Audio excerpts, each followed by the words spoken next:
What's up, guys? Let's go ahead and plug in our mic. You guys should be able to hear me a little bit better now. Turn down the volume just a little bit. What's up, guys? Thanks for tuning in to another live stream. Severe weather coverage today across parts of Texas, the upper Midwest, and the Northeast. There's quite a bit of areas that are actually showing the potential for some stronger storms today. But we're going to dig right into. First thing is the severe thunderstorm watch that includes parts of Wisconsin and Minnesota. So I'm going to take you guys over to that page so you guys can take a look at the severe thunderstorm watch. All right, so severe thunderstorm watch number 203 is in effect for parts of extreme southeast Minnesota and a majority of northwest to central Wisconsin. This goes until 10 o'clock p.m. Central Time, 11 o'clock p.m. Eastern. If you look at the graphic in front of you, it's courtesy of Storm Prediction Center. I'll scroll down a little bit. Actually, I wonder... Nah, it looks better like that. You can see storms already firing up in western Wisconsin, near Eau Claire, northwest of Eau Claire, northeast of Minneapolis. These are the threats. Low on tornadoes, very low on EF2 or bigger tornadoes. This is going to be primarily a severe wind and big hail threat. Do not rule out a tornado or two. I'm sure they actually said that. Yeah, right here. Primary threats include scattered large hail, isolated very large hail to 2 inches in diameter, wind gusts to 70 miles per hour, or a tornado or two. Okay, so if you live in this area of Wisconsin, make sure you're kind of prepared for the potential for some bigger hail today, as well as the potential for stronger wind gusts and maybe a tornado or two. Hello from Germany. Awesome. Thanks for joining. Hello from Oklahoma. What's up, Randy? How are you? T Stingray fan says first. Right on, man. Congrats. First one to comment. Let's go ahead and take you over to the satellite before we start digging into the storms in the south. There are 2 severe thunderstorm warnings down south. There's also a severe thunderstorm warning in New York State and in Virginia. We'll touch on those as we go along. We'll start with the Texas here first, but we're going to look at where that severe thunderstorm watch is. We're going to pull up the satellite for the area. Make sure it's refreshed. So you can already kind of tell, let me get my page marker here out. You can already kind of tell storms starting to develop right along this line, right where that severe thunderstorm watch is. And they're going to move into this area where the sun is starting to clear out. So you see this nice little clearing here. This will allow for destabilization in the atmosphere. We call it day heating, where the atmosphere is getting more prone for severe storms as the sun cooks it, basically. You can see those storms starting to fire up back to the west. This one in particular really starting to go up in western Wisconsin. That's what we see. I expect that to be a severe thunderstorm warning here soon. Actually, it just went severe thunderstorm warning. So this storm right here in western Wisconsin is severe thunderstorm warned. We'll go ahead and move over to radar. We'll start with those. Hey, Casey. Yeah, I will be following the Texas system today. I'll get to that here in a second. We're going to go hop over to radar. I was going to start out with, we'll start out with the southern storms here in Texas. These are 2 severe thunderstorm warnings south of Fort Stockton in Texas. I'm going to get that. Here we go. Both of these are likely for hail and wind. So we'll go and pull up the severe thunderstorm warning here. This is actually containing some pretty good size hail, 1 3/4 inch hail, 60 mile per hour winds. Yeah, right there, golf ball size hail with this southern storm. It's the south of Fort Stockton, just north of Marathon, in extreme southwest Texas. This is basically like you're getting to the U.S.-Mexico border almost. You can see the kind of the purple area there. That's where your biggest hail is going to be. Let's go ahead and pull up the there you go. So right here where the white is, that's your biggest hail, really anywhere in that color. And this storm as well, not as significant hail, but still dropping some pretty decent hail, severe warned size hail. So we'll come back to that. I'm kind of bouncing to all these severe thunderstorms warnings. There's severe thunderstorm warnings everywhere in the country right now. We have severe thunderstorm warnings in Texas, Wisconsin, New York, and Virginia. So I want to make sure that we're touching on all of them. Let's go ahead. I don't wonder how I can do this. I think I can just click on that and it takes me right to it. Let's go ahead and go to Wisconsin and take a look at the severe thunderstorm warning up here. It's on a northeast track. This is just northwest of Eau Claire. This is actually heading towards population. Actually, Connorsville getting it pretty good right now. Tornado threat up here is pretty low today. Don't rule anything out, of course. This is Wisconsin. Tends to surprise every now and then. So not a lot of hail with this storm. Connorsville, if there is hail, you're getting it right now. Ridgeland, just southwest of you. Likely this is probably maybe a wind threat. We'll pull up the severe thunderstorm warning information here in a second. Let's go ahead and pull up that warning box. Inch size hail, so about quarter size. Yep, right there. 60-mile-per-hour winds and quarter size hail. So this storm is just going up. It's not doing a lot yet. This is part of the severe thunderstorm warning or watch. I'm sorry, severe thunderstorm watch that's in effect for this area. So this storm went up pretty quickly on radar. So I'll kind of keep an eye on that. This again is in Wisconsin. I'll actually put that information on here so we know, because there's a lot of them. I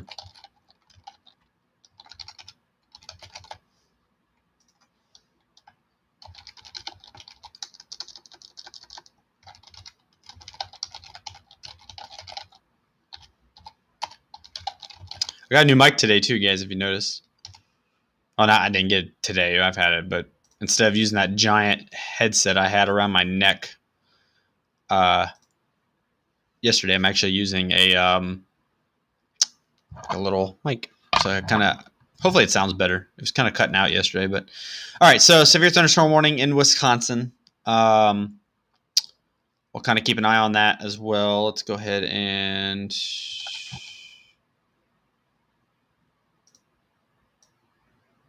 is there still a severe thunderstorm warning out in New York? Yeah, there is. We'll go ahead and touch on that severe thunderstorm warning in New York as well. Might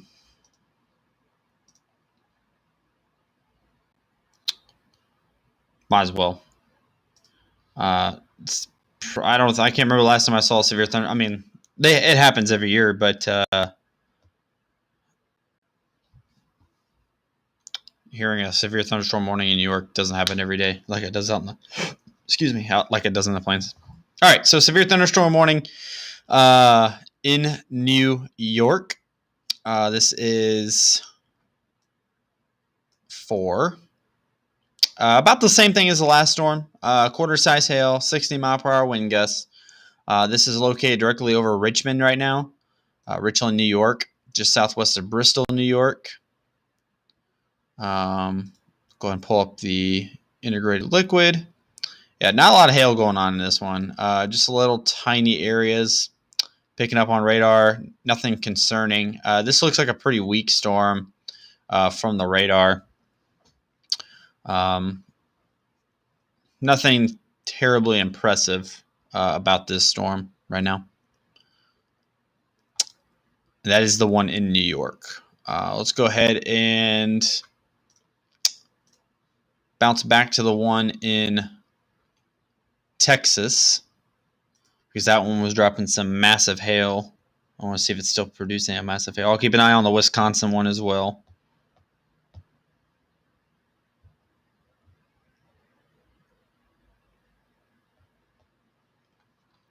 Zoom out a little bit. Here in a second, I'll show you guys the satellite too of these storms. They fired up real quick. Still producing some pretty big hail. The little white spots. This one actually got a couple of white spots that are producing. This one does too. So a couple areas of larger hail south of Fort Stockton in Texas. I think it's a golf ball size hail right now. The storms are just now getting fired up, so we'll give them a couple minutes to see what they do.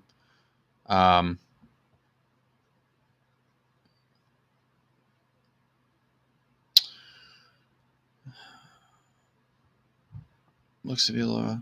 Yeah, it could be. I honestly haven't really paid much attention to East Texas today. I know there's a pretty significant flooding over there. We'll cover that here in a second too.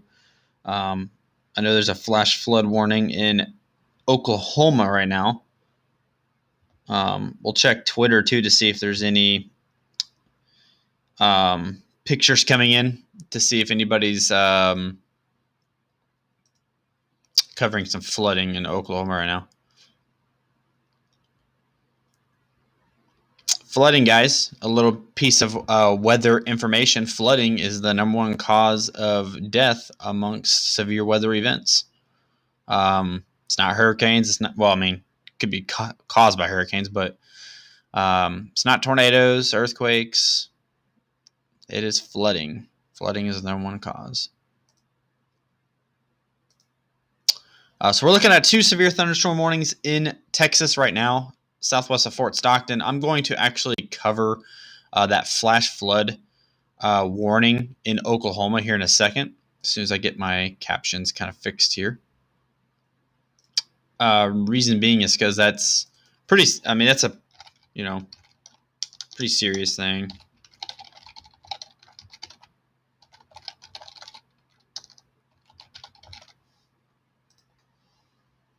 I'm gonna see what they say on that warning about it. How much rainfall has dropped in that area, and then we'll zip over there here in a second.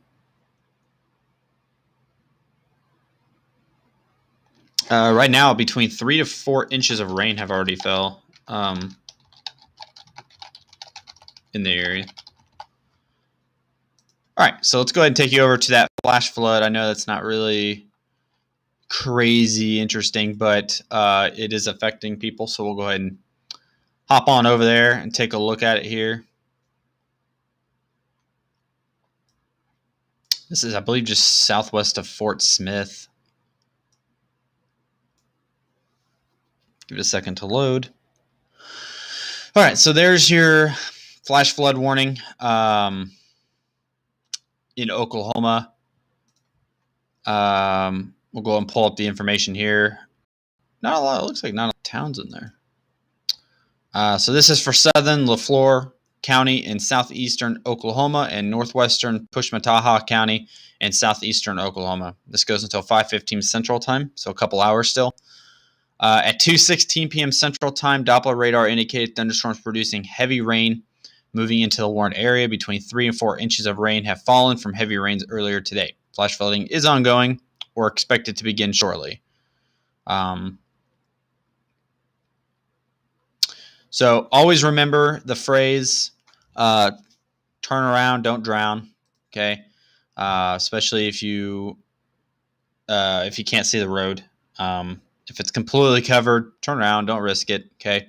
Like I said earlier, number one cause of death from severe weather is flooding. So it's very important because people don't follow the turn around, don't drown. They like to risk it. So that's a lot of rain. Let's go ahead and put this in motion to see if this shower is stalled out, if it's just kind of hovering over that area or not. I'll kind of keep up everybody's chats as well as much as I can.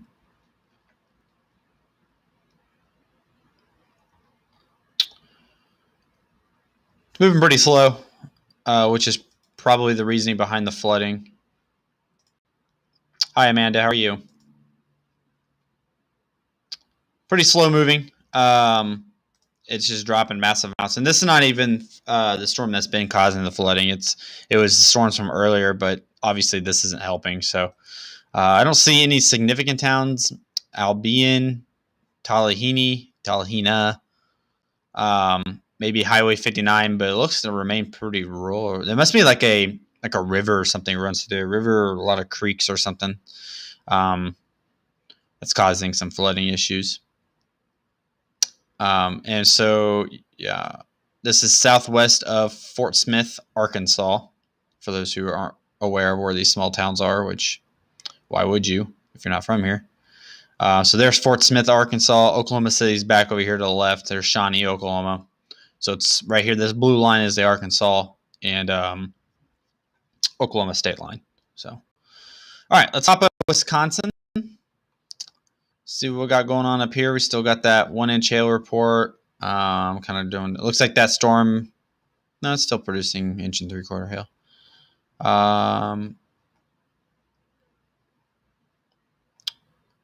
Okay, let's go back to Wisconsin because that was in a populated area. So let's see what it's doing up there. I see a lot of familiar people in the chat. Thanks, guys, for coming back. I really appreciate it. Not as much as a tornado threat today, but we're still going to cover some severe thunderstorms. There is more of a tornado threat back in the panhandle of Texas today. So we'll kind of keep an eye there as well, like the Amarillo down to Lubbock, Texas area.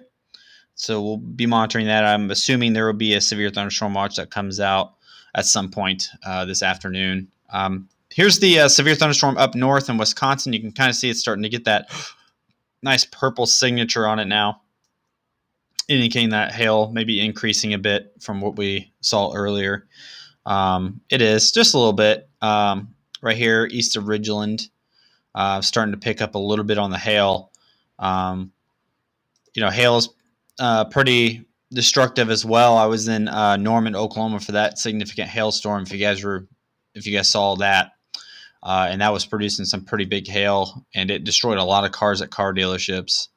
And I was there to cover that.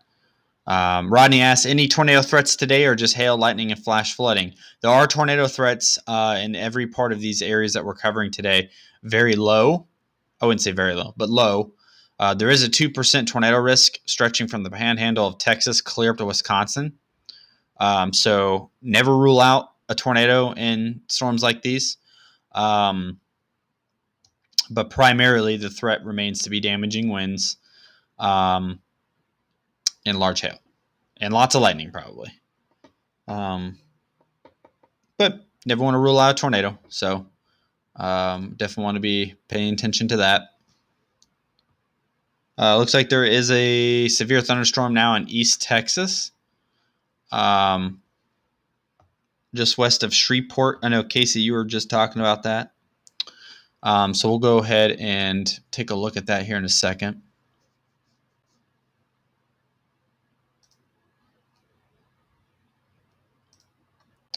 So let's go ahead and go to East Texas.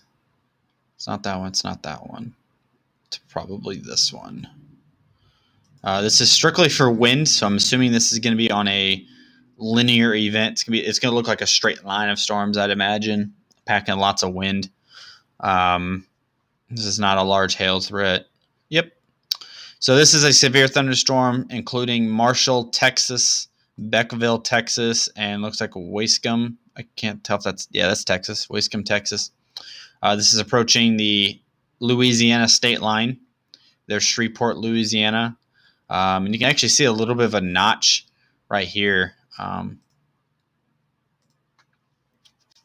don't think there was no big significant tornado threat down there today. Just lots of rain. Yeah, there's nothing there. But a pretty good wind producer right now south of Marshall. You can see it running right along whatever highway this is, between Marshall and Carthage. Highway 59. So obviously, driving on Highway 59, get ready to get smacked by some winds. Only 60 mile per hour reported, but you could get an occasional gust to 65, maybe 70 down there. But that is for the Marshall, Texas area, Carthage, Texas, moving towards Shreveport, Louisiana. I can't talk today. Shreveport, Louisiana. Obviously, Shreveport being a populated area, so you want to prepare some damaging winds. Text Brad back in a second. So we want to pay attention to that. Let's see here. yeah, guys, please subscribe to the channel if you want to keep up with severe weather coverage whenever I'm not chasing. Whenever I'm chasing, I'll still give you guys some updates live. What are the storms topping out? That's a great question. I actually have not tried that on this app before, so we're going to see if it'll let me pull it. Echo tops. Look at that. Look at that. This is only the second time I've used this app, assuming that we have to use the microscope. So Marshall's got some pretty tall echo tops on it.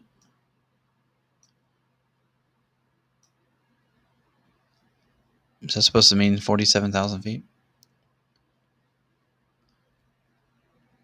No, I don't think that's right. Where is my... I guess I didn't... Oh, yeah, it does. Right there. Looks like 40,000, 42,000. Let's click right there.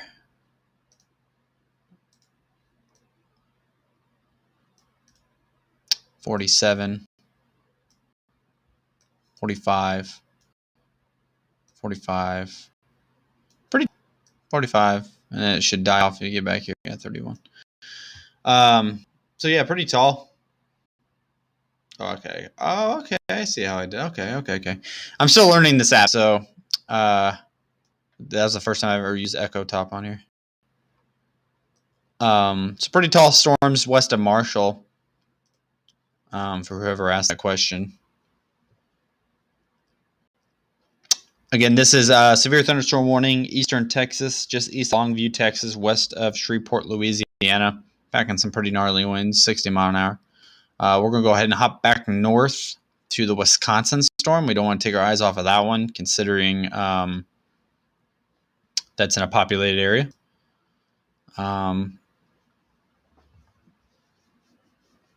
Yeah, I thought 30K or less too, but they were way up there.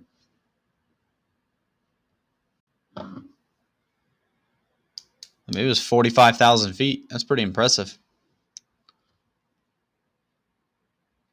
Yeah, Casey, yeah. It does get really bad flooding there, especially during hurricane season too. I mean, my goodness, they get hammered there every year. All right, so actually somebody asked a question. Where'd it go?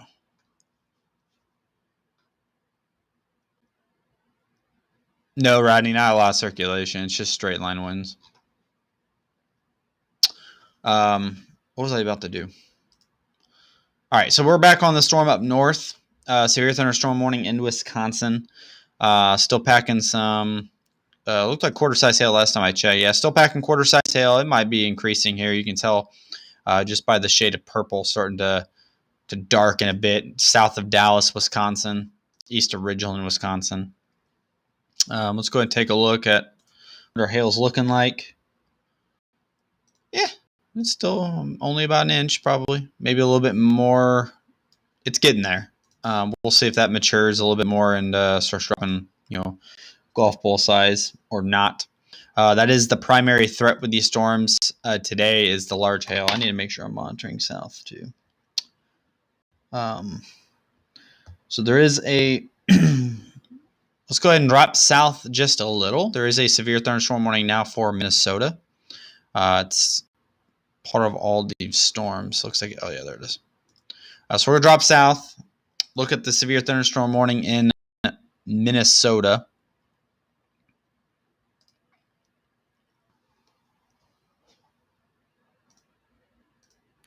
And see what it's doing.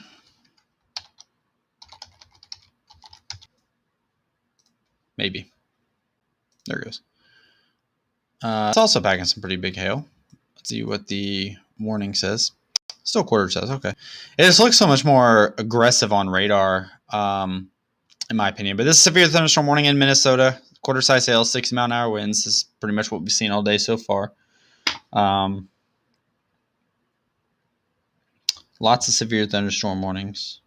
There are no more severe thunderstorm warnings in the Northeast. New York and Virginia both expired. So the only severe thunderstorm warnings are 3 in Texas, 1 in Minnesota, 1 in Wisconsin. As of right now. Let's go and take a look at the hail threat on this storm. This one's actually packed in some pretty big hail. I would expect them to maybe upgrade that a little bit, maybe looking towards golf ball size. See if they've updated it yet. Still sticking with a quarter for now, but if it sticks with that, they'll probably upgrade. Big hail right now, Mazeppa, if I'm pronouncing that correctly, in Minnesota. This is extreme southeast Minnesota, west of Zumbro Falls. This whole area about to get some pretty good hail. Prepare your cars. Let me go over to Storm Prediction Center. This is in that severe thunderstorm watch as well. Let's see, Storm Prediction Center did update their day one outlook. See what they did with it. They went ahead and kept it is still 2% tornado, 15% hail for this area. So big hail, but it's actually 15% hatched, which is more severe for southwest Texas and the panhandle area. So we'll kind of keep an eye on that as well, because down there is going to be expecting, they always get big hail down there. Always ginormous hail. So kind of keep an eye on that as well. Let's take a look at satellite. I can close that.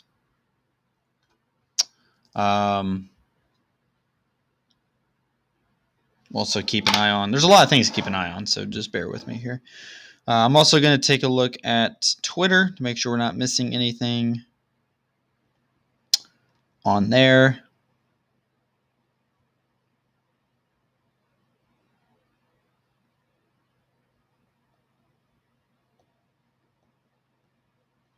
Make sure I'm not missing any questions either.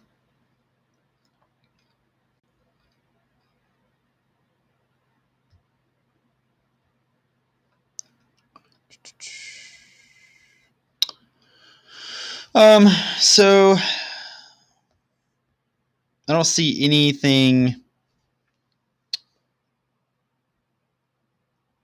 alarming on Twitter yet. There's a pretty nice picture of the storm here. Let me pull that up. Someone's got a pretty nice picture of the storm that is in southwest Texas right now.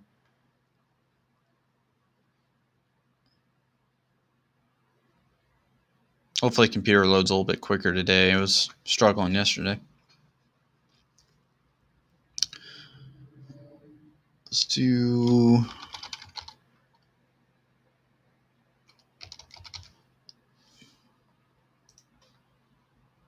I'm going to go ahead and pull up a photo here from southwest Texas in regards to the storm that is south of Fort Stockton that's dropping golf ball size hail right now.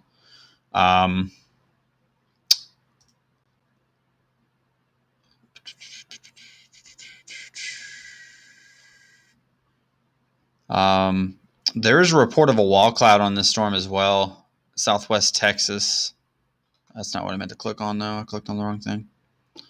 Let me pull up this picture and I'll show you guys. All right, so let's go ahead and transfer screens here. Get you over to Twitter. This is courtesy of @TornadoVids. Wall cloud on storm outside of Fort Stockton, Texas. I can't really tell if that's actually a wall cloud. It definitely has the characteristics to it. Why does it keep doing that? Pull that back up. So we'll kind of keep an eye on that.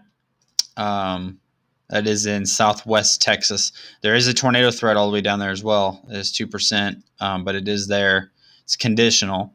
But you can definitely get a spin-up tornado randomly with these storms. I mean, we were watching it yesterday, that storm in northwest Kansas that hit the town on our stream. That was kind of not really a random storm. I mean, it was forecasted. I mean, it was there, but wasn't supposed to be that significant. The same individual posted a picture of that same storm in Fort Stockton @TornadoVids on Twitter. You can kind of see, well, actually, you can really see it. The base of the storm right there. It's pretty. You can kind of see where the hail would be right there in the curtains. Definitely a pretty decent looking storm there in southwest Texas. We'll definitely keep an eye on it. Again, that is on Twitter, courtesy of @TornadoVids. I'm going to keep scrolling through hashtag TXWX. There is a new mesoscale discussion out for parts of the panhandle. I'll load that too so you guys can see it. Just give me 1 second here.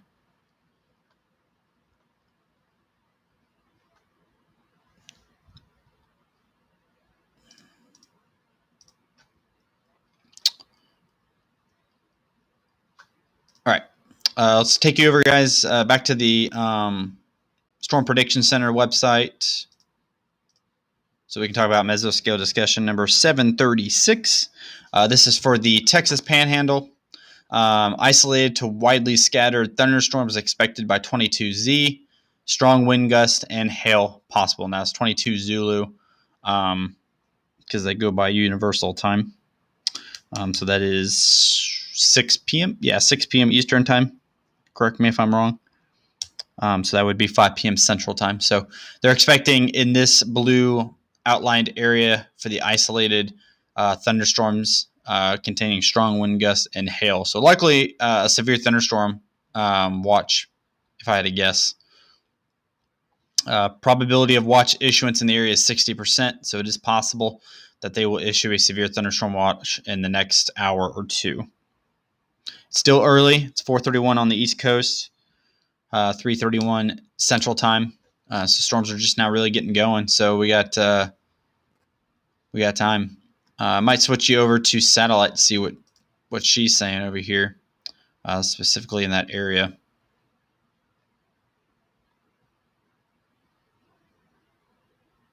I mean, it's clear as day in the Panhandle. These storms could be just cooking, ready to get going. So any moment we could have some fun here in the Panhandle. Let's go ahead and switch you back to the satellite, courtesy of College of DuPage. You can actually see these storms really just blowing up down here in southwest Texas over the last couple hours. Almost looks like they're barely moving, but a really impressive storm system, cluster of storms down there in southwest Texas, pretty close to the U.S.-Mexico border. Even in Mexico, you can see storms really growing in intensity. So if you're on the other side of the border, you might actually be getting some pretty decent hail down there as well. I'm actually going to pull up some surface observations as well from the Panhandle, where we expect the more bigger tornado threat, I could say. I mean, it's hard to explain. I'm not really expecting a significant tornado threat today. I don't think anybody is. But let me blow it up so you guys can see that a little bit better.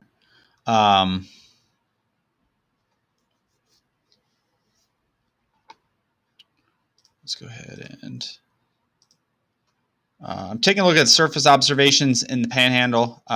This helps us kind of identify how it looks over there. Man, I clicked on the wrong thing. Just keep looking at satellite. You can see the storms blowing up in southwest Texas. That's kind of an area to keep an eye on today, as well as the Panhandle of Texas.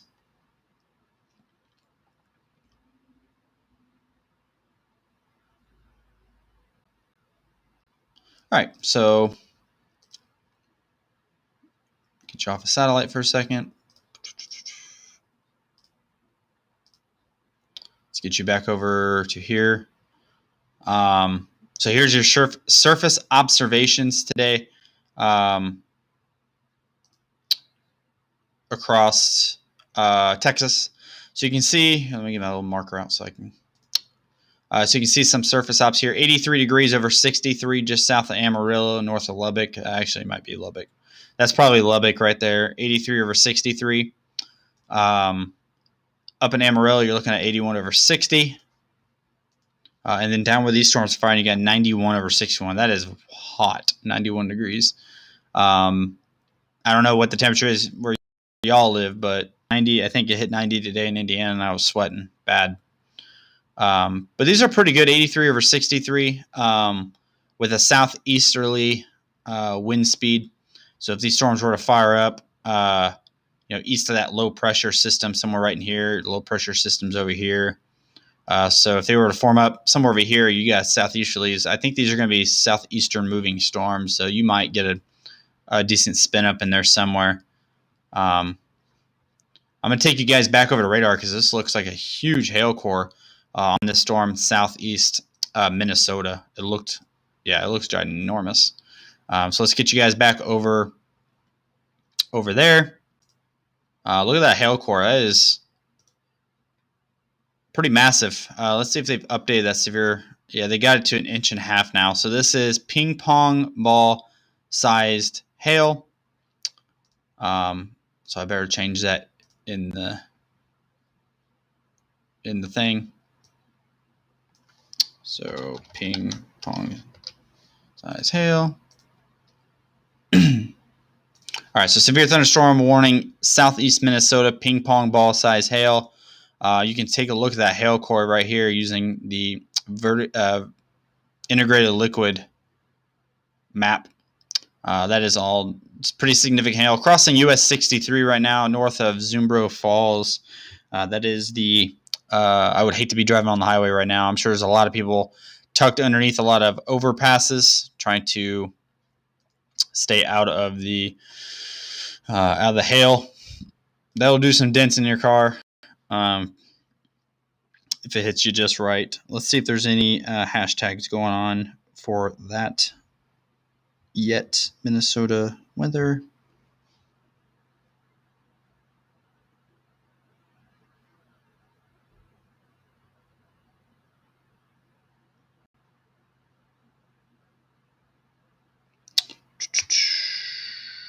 See a lot of radar imagery of that storm that we're watching, but I do not see anything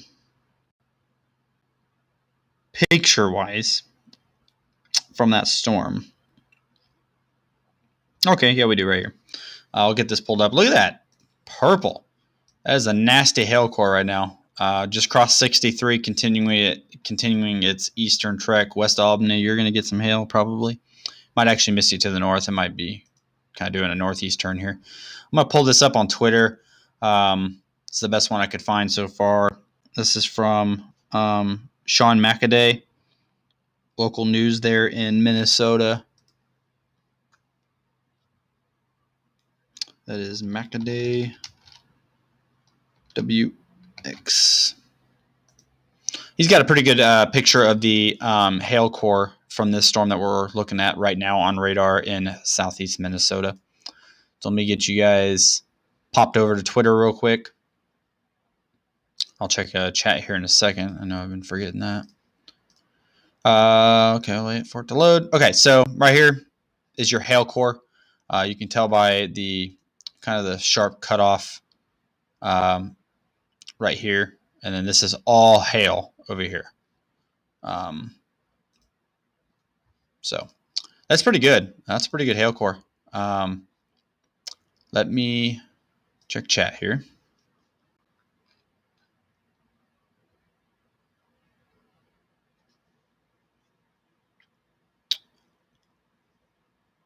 Prescott, in what state? Are you in Minnesota or are you in Nebraska? But that's a pretty good hail core there in Minnesota. You can physically see where the worst of the hail is, and the radar is showing it. Radar definitely matches. It's pretty elevated. It's way up there, which is why it's probably dropping some big time hail. Here's another photo in the comment section of the same storm,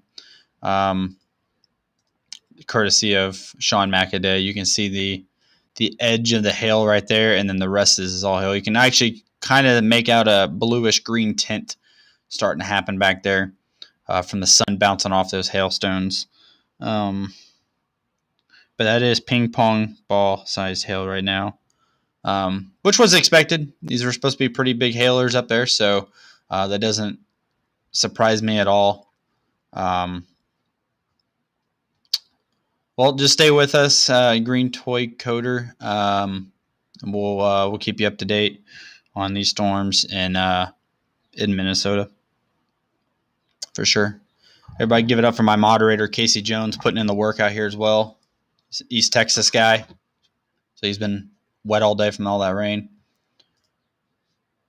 All right, let's go ahead and back out of there. Let's go ahead and switch back to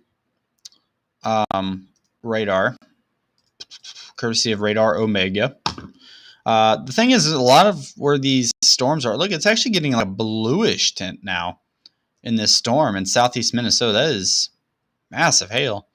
Might be in some areas bigger than ping pong. It's still sticking with the ping pong on the warning, though, but that's some pretty big hail. Let's go ahead and pull up integrated liquid again, see if it's changed on there. Maybe that's just a radar thing. Can't really tell. It's still just white. It's also a little bit behind on the frames, so it hasn't quite updated with reflectivity yet. Let's go ahead and kind of keep my eye on everything else as well, guys, to make sure we're not missing anything anywhere else. There's no active tornado warnings right now. There are none. There are four severe thunderstorm warnings in Texas, 3 of them in the southwest, 1 in the eastern part. There is a new thunderstorm warning in Virginia. So if you guys want me to, we can cut over there as well. I'm also going to check the Storm Prediction Center as well to make sure we're not missing anything on there, because that's where they'll put updates for like severe thunderstorm watches and everything.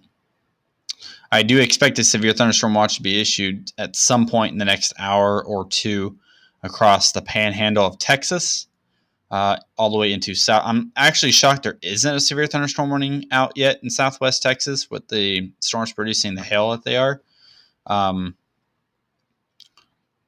They'll probably they'll include all of that area, including the panhandle and southwest Texas, in the same severe thunderstorm watch. I don't know. I feel like they probably would divide them up. If you're just now tuning in, there is a severe thunderstorm watch out for Minnesota and Wisconsin and parts of Michigan. I missed that. Oops. And Michigan, too. The Upper Peninsula of Michigan is also under that severe thunderstorm watch. So 3 states in that watch box that expires at 10 o'clock Central Time.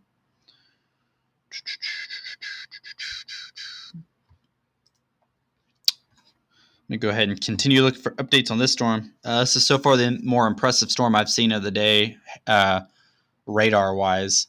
Although the southern storms may be producing some pretty decent hail too. So we'll jump south to Texas just for a minute. This is producing 1 3/4 inch hail. So this is actually going to look probably pretty impressive on radar. So let's go ahead and hop back down there.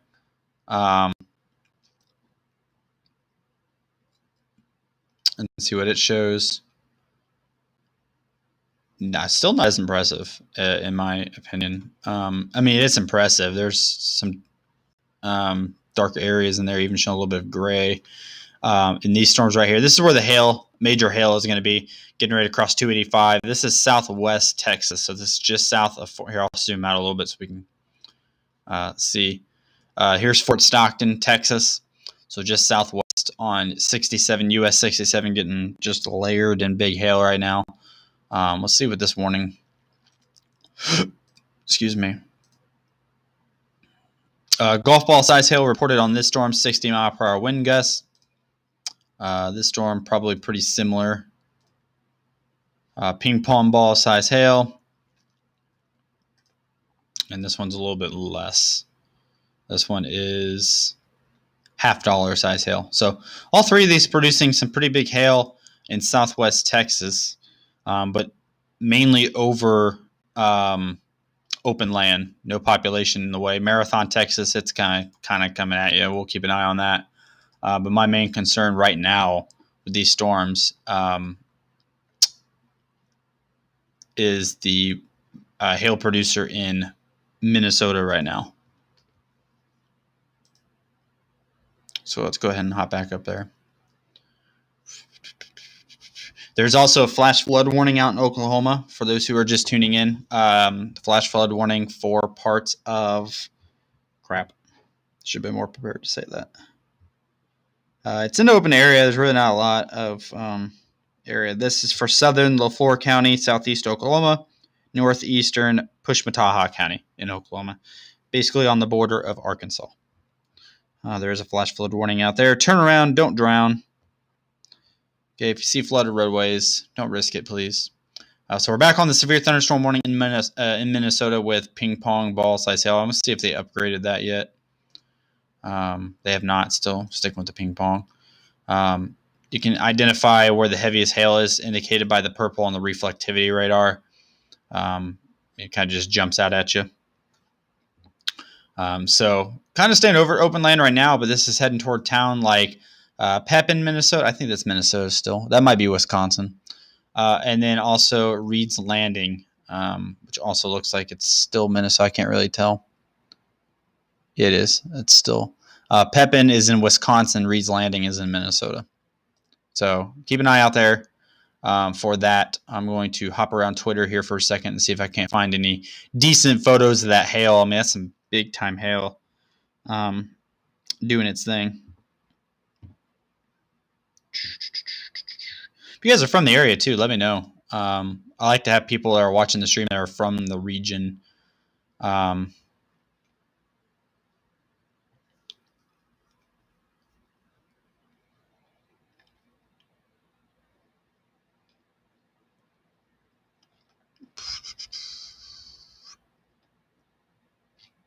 Okay. If you're from the area, from the state of Minnesota at all, also from the state of Wisconsin, say something, say hi. We're kind of targeting this area right now for the more severe threat. I'm also monitoring storms back to southwest Texas and keep an eye on there. But right now, really paying attention to these storms up in Minnesota, Wisconsin because of the population. Let's go ahead and hop over to that storm in Wisconsin. It's a little bit less threatening with the hail.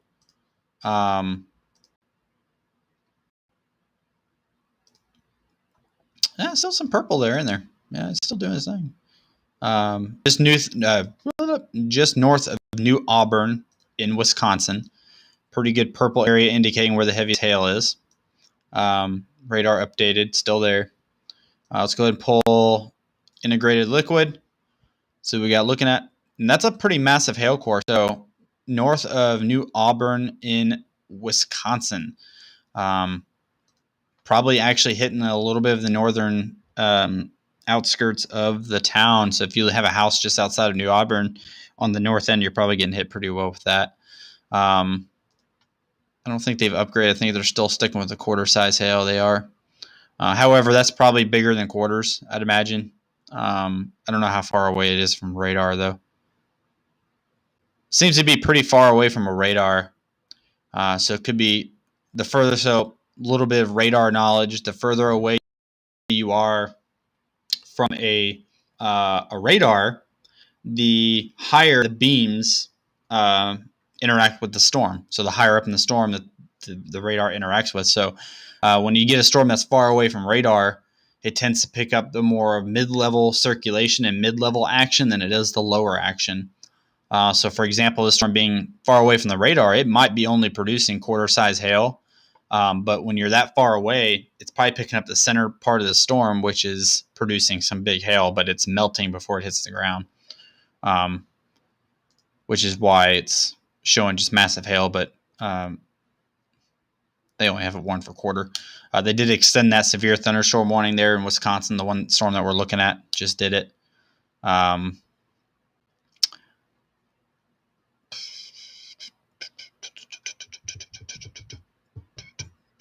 Yeah, that's true as well. Casey says the hail size can sometimes differ from what is being reported.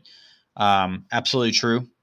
It could go either way. We have trained weather spotters that are out there more than likely reporting these storms. They might be saying, hey, there's quarter size hail, or they might be saying, hey, there's golf ball size hail, and National Weather Service either hasn't gotten that message yet, or they haven't updated it yet. There aren't very many chasers in Wisconsin right now. That storm back in Minnesota still looks intense. There's no chasers on it right now. So right now, all the reports coming in from the area are coming in from civilians and from emergency management. So the reports might actually get through a lot quicker than they do some, Jim Bob in a pickup truck. So if emergency management's getting on it. I'm not going to lie to you guys. The town of Eau Claire, I had to Google how to pronounce that because I was like, I know I'm going to have to say it at some point because that's where the storms were going to be today. And I was like, I don't want to mess it up and somebody from Wisconsin yell at me. So Eau Claire, Wisconsin. It's spelled E-A-U. I did not know that. But I had to watch a YouTube video. All right, so this is the storm right now producing some pretty big hail. I'll put it back on reflectivity of the radar you guys recognize. You'll see that purple area of the big time hail that's happening. It looks like now just northeast of New Auburn right there. This is enough to put out windows, dent cars. It can knock down tree limbs. So you should not be outside. Of course, it can easily hit you on the head and cause injury. So you should not be outside during the storm. But for the most part right now, it seems to stay in open area. The next town that I can see on the radar is Conrad, Sheldon. Be prepared for some pretty big hail. I'm going to go back south into Minnesota on that storm that's still producing 1.5-inch size hail. I know I'm not really paying much attention to Texas right now, but there's literally nothing down there in Texas. This is going into population, so that's why I'm paying attention to this one. Thank you, Ryan Cameron, for the subscription. Just got the notification on my phone. All right, so big time hail on this storm.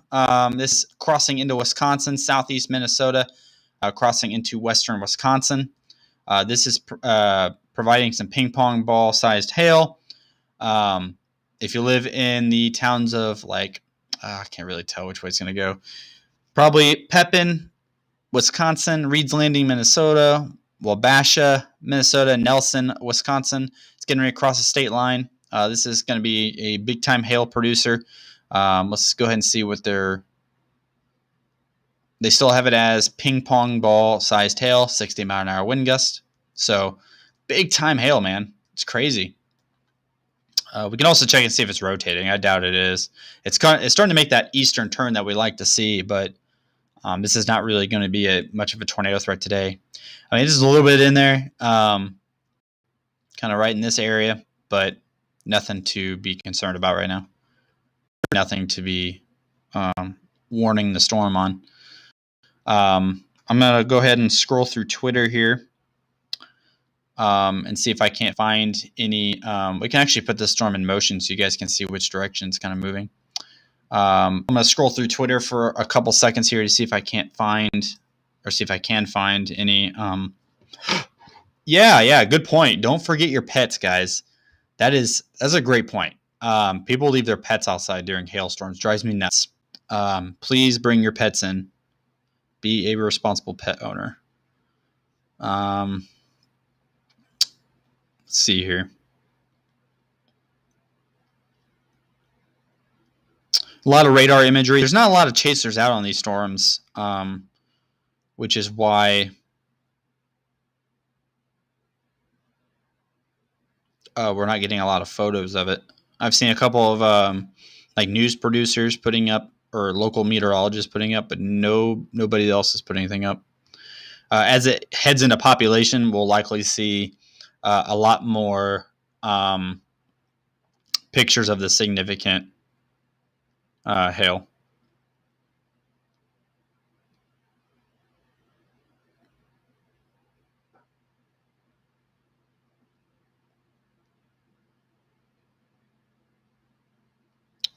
Let's see here. All right, yeah. So nothing on Twitter yet, from what I can see from this storm.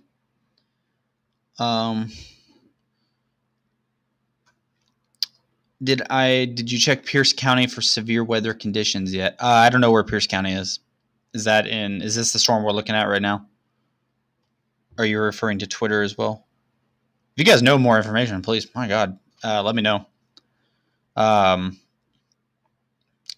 Right now, though, if you're just tuning in, I saw that we gained a few followers there. If you're just tuning in, this is a severe thunderstorm warning with just getting to be large hail. You can tell where the large hail is tucked in purple right here on the southern end of this storm.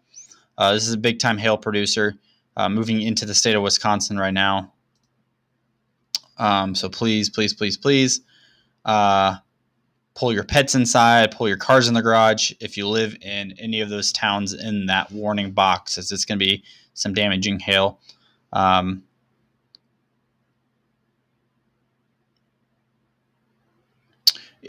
So have a pet house, put them in the garage, in the shed, under the deck, anything propped up against the side of your house if you can't get them in your house. Absolutely. You absolutely want to put your pets in the safest location possible during a hailstorm. Very important. That is good information to have, and completely slipped my mind, so thank you for bringing that up. I'm going to go back to check the Storm Prediction Center here to make sure no severe thunderstorm warnings have been issued yet for down south. There is a hail threat in Texas as well today. Right now, focusing on Wisconsin. These storms are really blown up now across Wisconsin. It's going to be hard to keep track of all of them here shortly. For now, there's only 2 major storms that are producing hail, so we're okay. We're okay for now. If you're asking where at these storms are, I know it's kind of hard to tell from here. This storm we're looking at right now is due southwest of Eau Claire, Wisconsin. That is in western Wisconsin.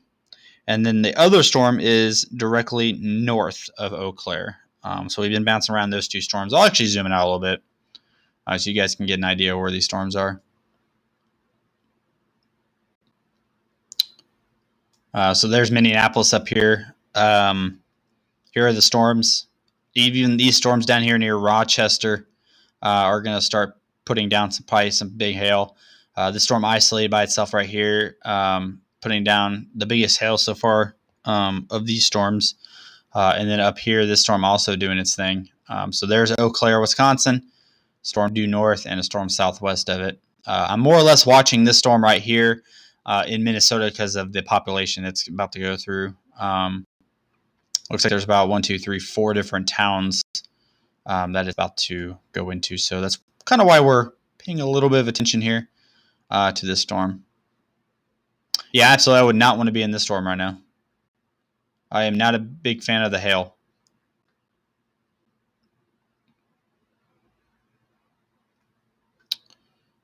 Let's go ahead and put... this is all part of the coverage today for severe storms in Texas, the upper Midwest, and the Northeast.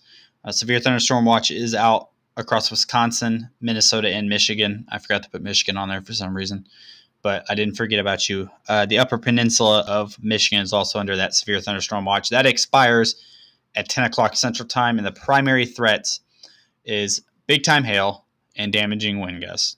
And if you get both of those at the same time, that is not a good deal. Sometimes big hail and damaging winds at the same time do worse damage than your low-wind tornadoes. I have seen it. So never, turn your back on Mother Nature just because there's a low tornado threat. She can still do damage.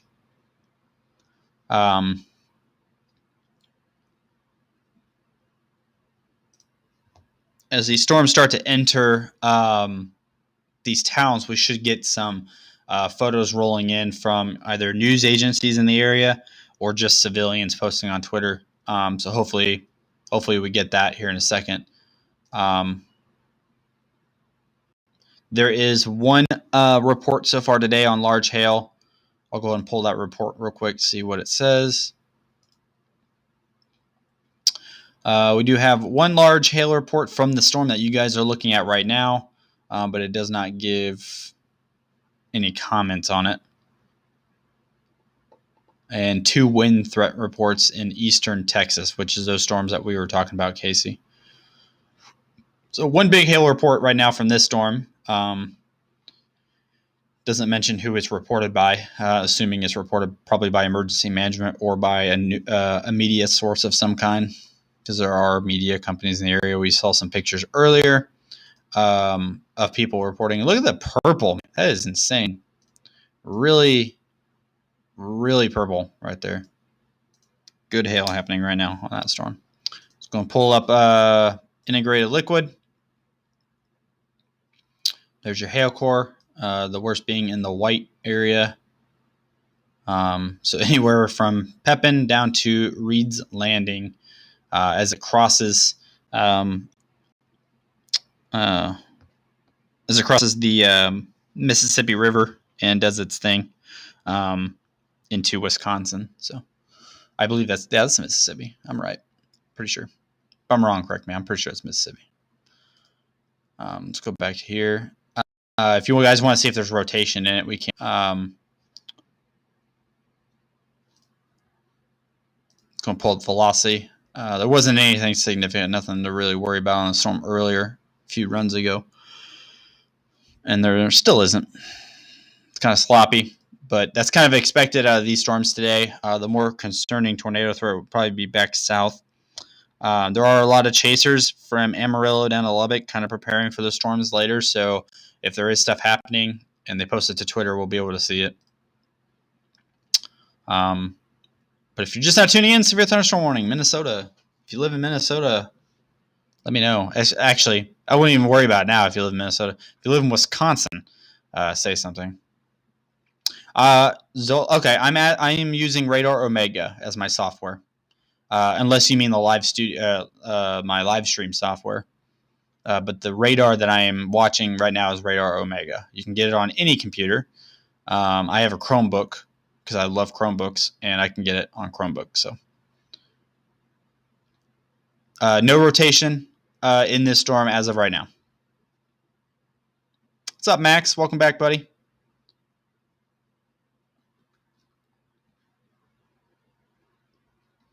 Max says, I've seen a few videos of the tornadoes from yesterday. Absolutely. Yeah, I did a live stream earlier today. It's posted on the YouTube from my friend Tyler, who caught some really good footage of buildings being destroyed from that tornado in Kansas yesterday. So if you guys want to check that out, absolutely check that out. That was insanely good footage. Really unfortunate for the people in Selden, but they did report, state police did report nobody was injured in that tornado. Thank God. So nobody was injured. Nobody was killed in that tornado yesterday if you were watching the stream. But definitely a tornado of the year, in my opinion. Yeah, Casey. Definitely one of the best of the year so far.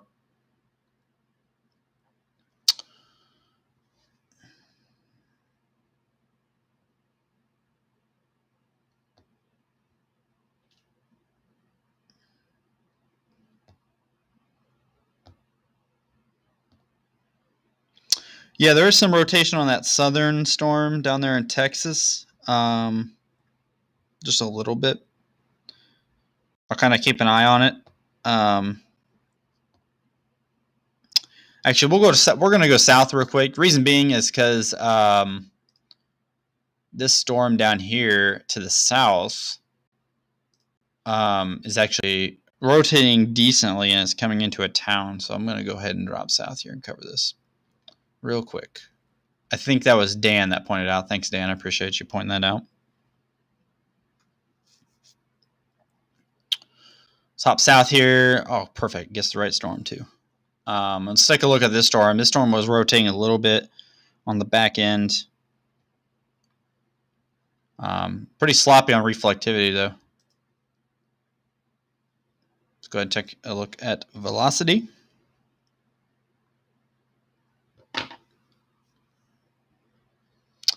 So it's weakened a bit since that last run. Right here is where it was somewhat tight there a second ago. Right there, kind of moving into Marathon. Still pretty weak though. I wouldn't say that's anything to be concerned about. Let's go ahead and put it in play because it looked a little bit tight there for a second. This is in southwest Texas, northwest of Marathon, Texas. You can kind of see the tightening there just briefly. You see that bright red couplet mixed with that green right there. There might have been a brief tornado just off of Highway 90, but does not look like it is still doing its thing. Thank you, Dan, for pointing that out. So we'll come back and check on that shortly. I do want to race back up to Minnesota here so we're not missing anything out of that. Where'd I go? Right there. The hail has been increased to 1.5 inches too. If you guys missed that, I don't remember if I said that or not. So Actually, it might have been inch and a half the whole time now that I think about it. All right, let's get back to reflectivity.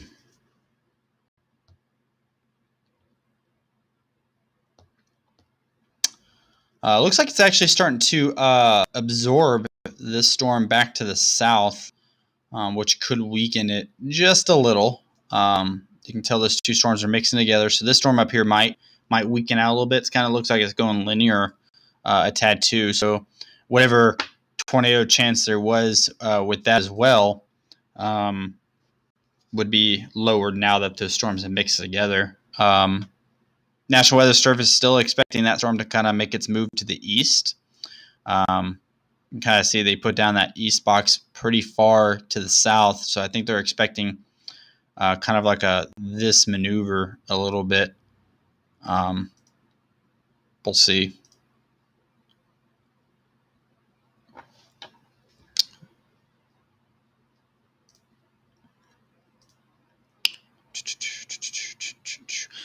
I love this software because I can check all comments. I can check Facebook. It tells me who's commenting from Facebook and who's commenting from YouTube. I love it. Severe thunderstorm. Yeah, that's the storm we're looking at right now. Pretty much if you live in Wabasha, that's how you pronounce that. We have a Wabash River, so I'm just saying Wabasha here in Indiana, so I'm assuming that's how they pronounce it. But big hail right now crossing the Mississippi, pretty much right on top of the town of Wabasha. So here in a minute after the storm passes, I'll do a little Twitter search and see if anybody in the area has posted any photos at all.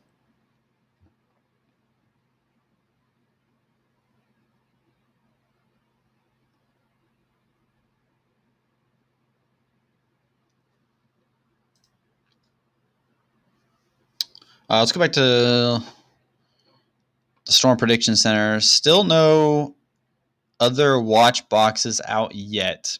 The only severe thunderstorm watch out right now is the one is the area we're looking at: Wisconsin, Michigan, and Minnesota. There's a slight risk too for this area with a 15% hail and wind risk. We're definitely seeing that playing out right now with these ginormous hailstones. I'm gonna pull satellite to see what these storms are doing up here.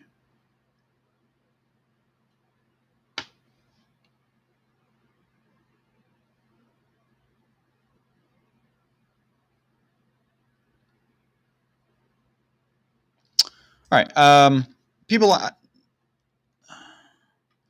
What's the tornado threat today? It's supposed to be worse tomorrow and Thursday. Yes, this tornado threat today is nothing compared to what's going to happen tomorrow and Thursday, especially Thursday. Thursday, anywhere from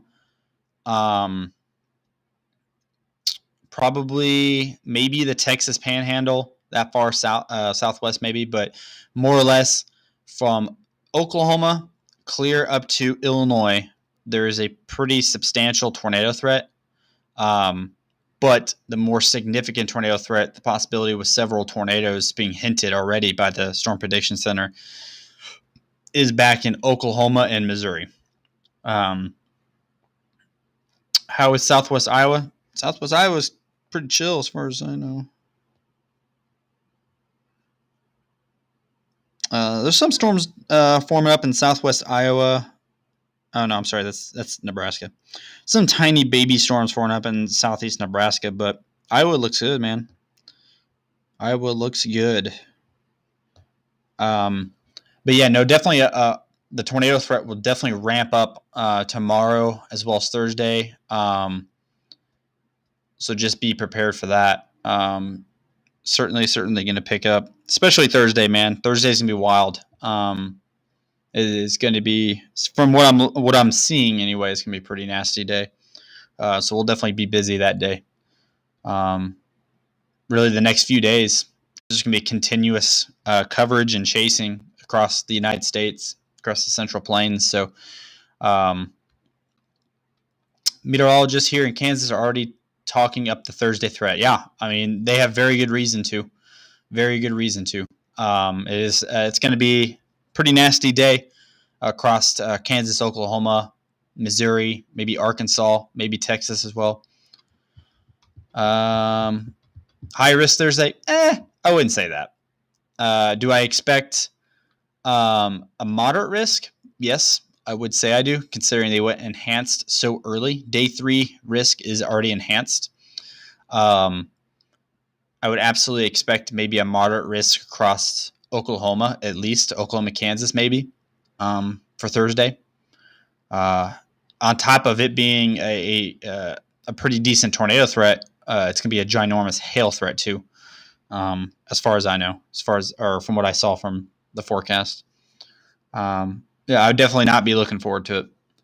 I mean, I am because it's my business, but if you are not a fan of severe weather, absolutely would not be excited for Thursday.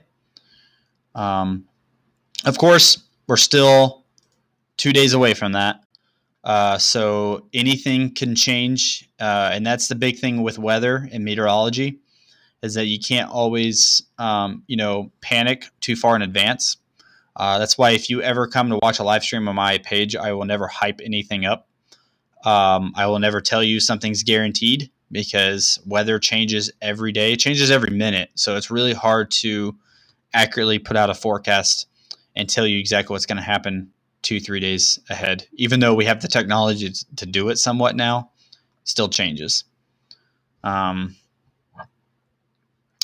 back up here. Max asked, on Thursday, if tornadoes do touch down, how big do you think they're going to be? It's hard to tell right now, but it's really hard to tell. The only report I've seen is from the Storm Prediction Center with the hinting at the upgrade to moderate because of the several tornado threat, but I can't tell you how big they're going to be. That's really hard to forecast.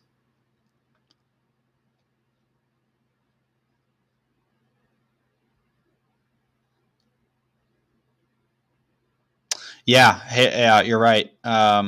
Max says every time a storm chaser gets a close call on like a tornado, or they get trapped, it's because of hail. It's very difficult to chase tornadoes up close because the hail will pretty much scare you away. I'm not a big fan of hail, so I try to avoid it. We were actually chasing in the Texas panhandle back in March, and the hail was hitting the car so hard I was actually preparing for the windows to bust. I'm just terrified of hail. I'm not a fan of it.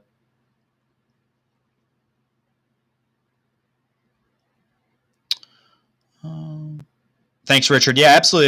If I am out there, my goal is to be in Oklahoma probably on Thursday for that. But if not, I will be right here doing live forecasting, live coverage for you guys, which might not be a terrible idea because not only am I saving money doing this, it's getting a lot of information out to people that need it. And Thursday is looking to be a big day, so that might be the day to do it.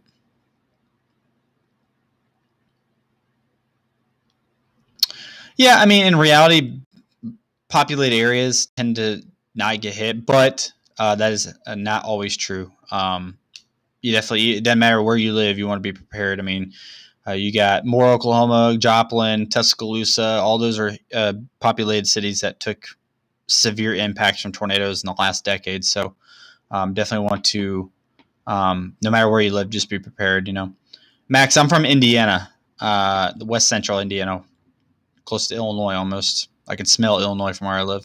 I'm not a fan of Illinois.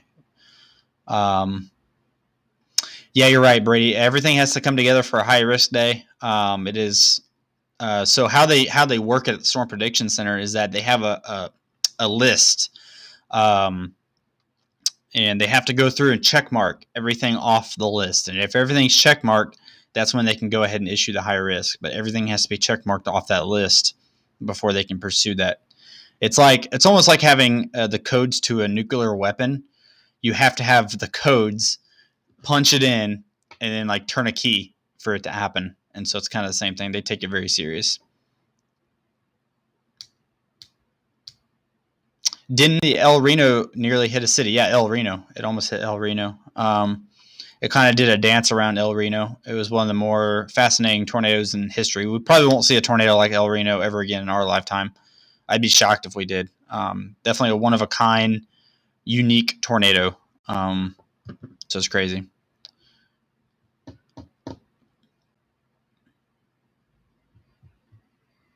Yeah, where is everybody from?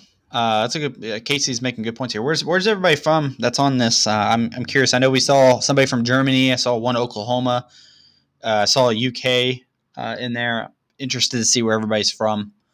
I am still paying attention to the weather too. I promise.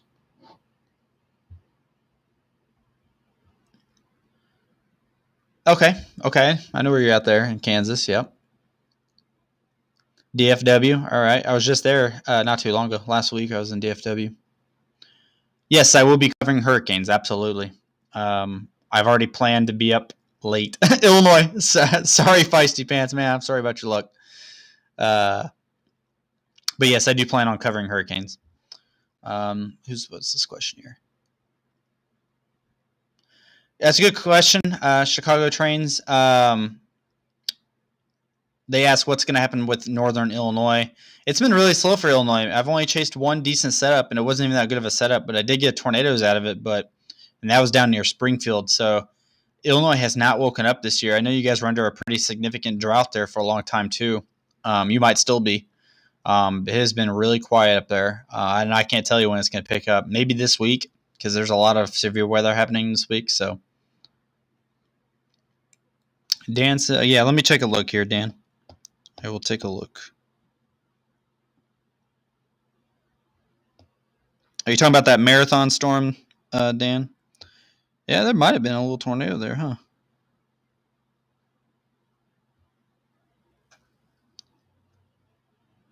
I don't see a significant CC drop, but I do see a pretty tight rotation there briefly. Looks like it's almost stalled out. Kind of like storms yesterday, too. I'll keep an eye on that storm, Dan, for sure. I'll keep it up on my phone so I don't miss anything. Yeah, absolutely. It is absolutely worth getting protection equipment for chasing. I typically bring like a helmet or something. I haven't done that this year for some reason. Just keep forgetting, but it's absolutely worth it. We always carry my chase partner and I always have a first aid kit on us as well, just in case one of us gets injured or we roll up on somebody that's hurt. Being first aid certified chasing storms is always important as well. Let's go back to the chat here. Come on. Indiana in the house. All right. Right on. Another Hoosier in the house. I like it. Florida in the house. Right on. North Central Iowa. Waves at the neighbors. Yeah, that would be hard to do in the UK, being a storm chaser. I know a couple out there that chase storms in the UK, but it's very rare to get a decent outbreak of tornadoes in the UK. So, hey, no problem, Chicago trains, no problem at all.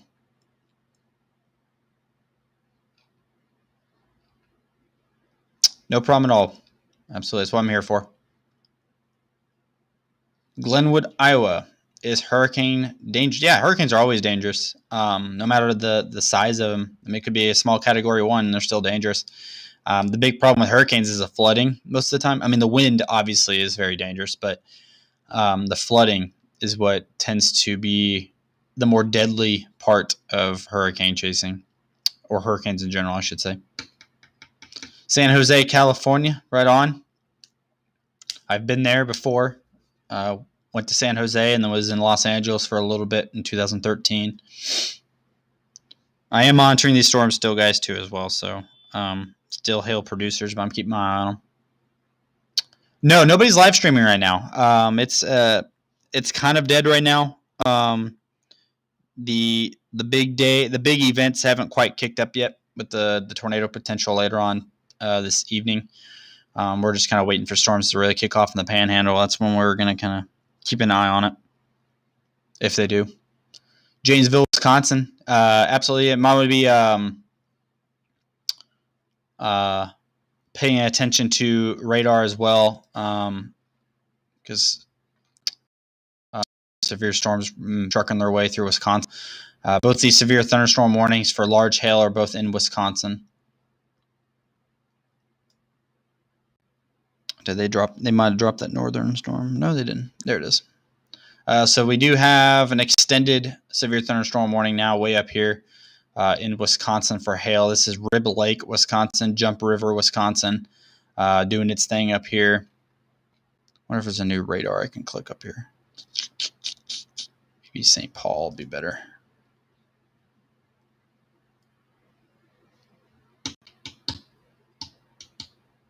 Definitely not better. Let me try to find a radar so we can see the storm a little bit better. This is a kind of an odd place in Wisconsin. There's not a lot of good radar here. I guess La Crosse is the best one. Come on. There's one issue with radar Omega. It's just a tad slow for my liking. And it's like that on every device too. But it does such good work. Like it's hard to explain. So severe thunderstorm warning northeast of Eau Claire. This includes the towns of Jump River, Wisconsin, Westboro, Wisconsin, Rib Lake, Wisconsin, making its eastern turn now. So we want to pay attention to that. Let's go ahead and edit that caption because we're no longer in Wisconsin or Minnesota. Sorry.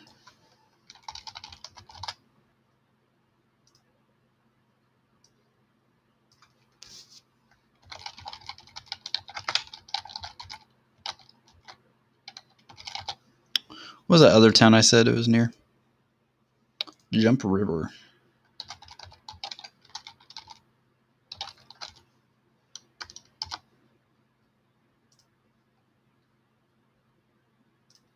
Okay, get that up to date. I'll come back over here to the chat, answer any questions. We're kind of just waiting for the bigger show to happen here down south in Texas. It's kind of what we did yesterday. Yesterday it started off really slow, and then all of a sudden tornadoes were popping up. It just went crazy really quickly. But I appreciate everybody tuning in. This is this live severe weather coverage. Right now we're looking at a severe thunderstorm warning in central Wisconsin. North central Wisconsin includes the towns of Rib Lake and Jump River, Wisconsin. This is northeast of Eau Claire, producing some pretty big hail right now. So if you live in the towns, make sure you pull your animals inside, pull your cars in the garage if you can, and prepare for some big hail. Yeah, Minnesota is always cold. That's the one reason I've never lived there. There's some severe thunderstorms in far southwest Texas, like far southwest U.S.-Mexico border, way south of Odessa, Texas, and about probably an hour southwest of Fort Stockton. We're watching one storm in particular near Marathon that's kind of got some high-level rotation on it, but not enough to produce a tornado or go tornado warned. But it's pretty much the same thing as what you're looking at now, just big hail down in southwest Texas. Yeah, Texas is definitely going to pick up here at some point. I'm watching. Oh, here, let me peek at the Storm Prediction Center, see if they've changed anything yet. All right, there we go. There is now a severe thunderstorm watch out for Oklahoma and Texas. For the same threats, they are highlighting a tornado or two possible. That's going to be the best area for a tornado. So let's go ahead and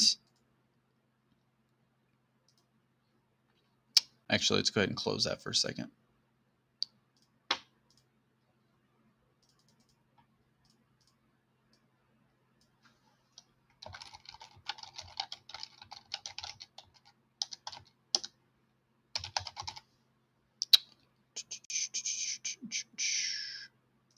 All right.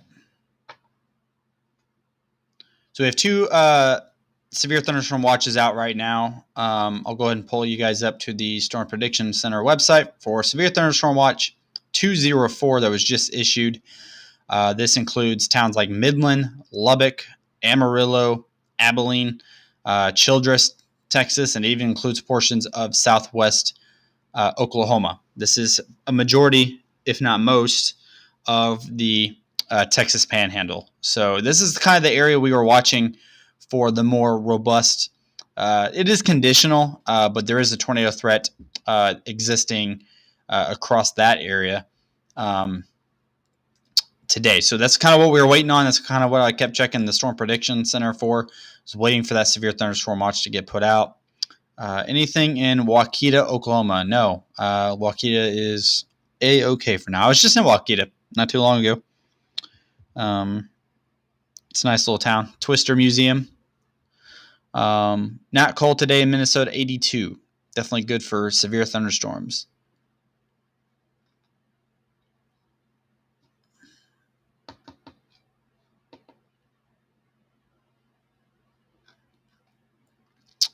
Okay, I think we're good on comments. Okay. But yeah, so if you're just tuning in, there's a new severe thunderstorm watch out for portions of the Texas Panhandle.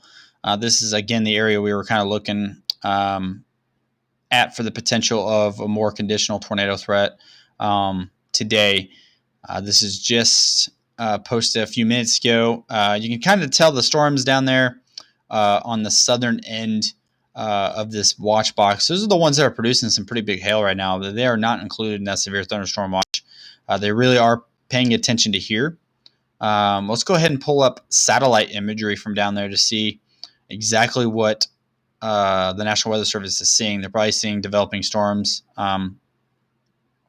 popping off in the Panhandle, and they are. You can see it. So I'll go ahead and take you over to the satellite imagery so you guys can see what they're looking at. So about right here. Okay, that's not straight at all. That is not straight at all. So about right. Okay, you just have to deal with that. Right here is the area that I've been concerned about today.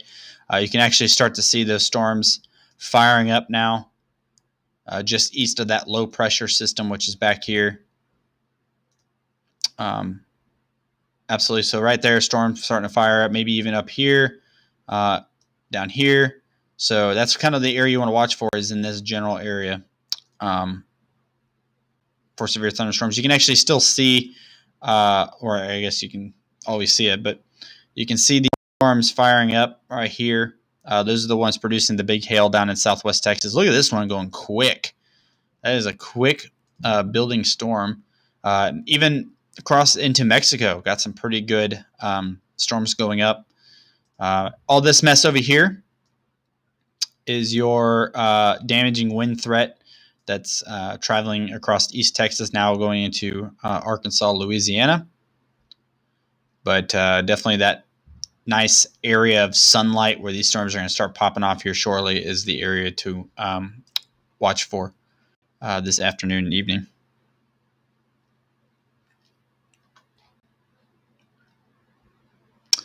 Florida? I don't think so. I think Florida's good for now, man. It's been pretty quiet in Florida this year. Usually they get their pretty decent thunderstorms like December and January, but still, for being Florida, it's been rather quiet.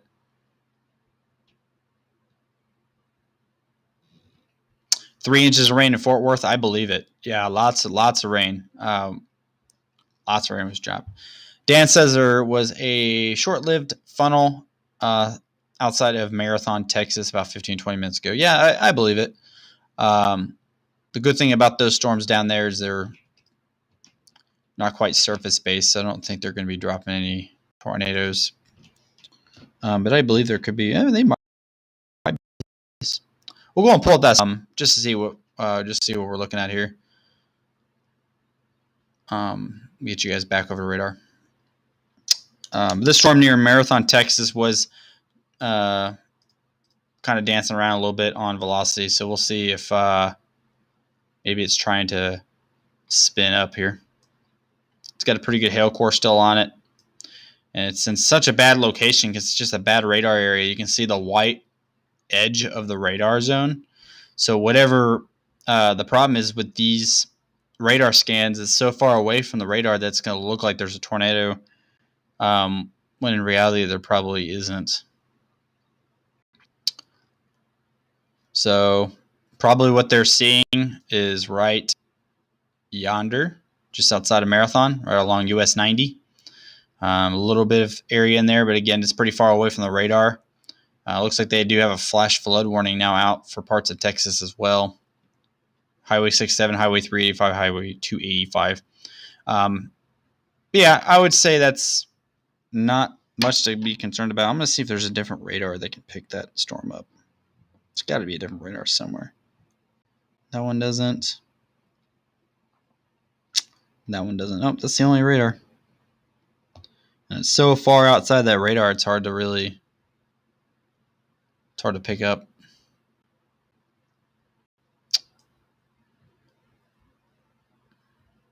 I thought that radar should go further. But that's the area that they're probably seeing maybe some brief funnels on that storm system.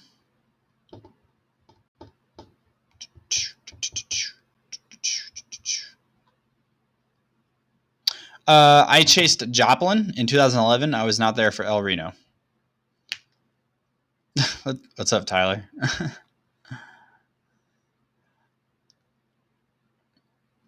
Yeah, no, they don't have very good radar out here at all, which is why it's hard to really get a decent view of the surface at the bottom of this storm, which is why we're not going to get probably a very good. We're going to just rely on pictures that come into Twitter and stuff.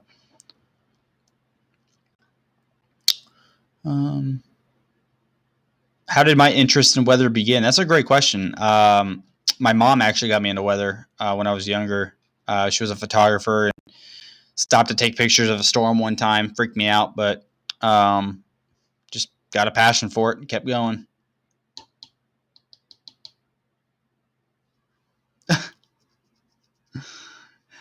Get out of here, dude. Get out of here.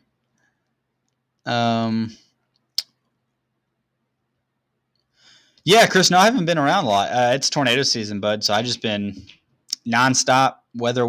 It's all I've been doing. It's kind of what I've been focusing my attention on. But I'll be in there shortly. I know myself and Jim Brown are wanting to get back in there, so you'll see me in there before too long, Chris. If you guys are seeing anything on Twitter from either one of those Texas storms or Wisconsin storms, let me know. I'm going to do a little bit of a search to see if I can't find something, especially if there's funnels coming from that extreme southern Texas storm. We might get something.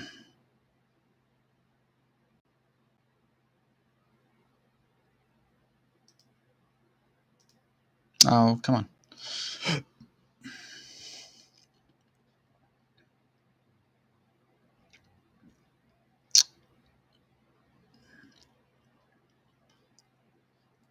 I'm pulling up Twitter now to see what we got here.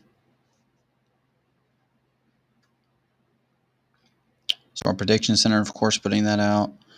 That severe thunderstorm watch, by the way, is in effect. This is Radar Omega's Twitter feed. The severe thunderstorm watch goes until 11 o'clock p.m. Central Time for the Texas Panhandle. The primary hazards are 2.5 size inch hail, so that is massive hail. 70 mile per hour wind gusts and a tornado or two are all possible with that severe thunderstorm watch. That's some big time hail. Scrolling through Twitter right now, see if I can find any pictures from Southwest Texas. I'm having no luck, except for radar scans.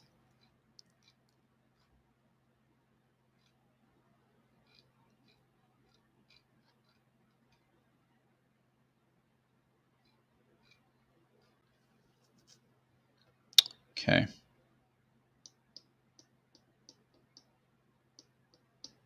All right, so let's look up Wisconsin WX to see if maybe there's something happening up there too.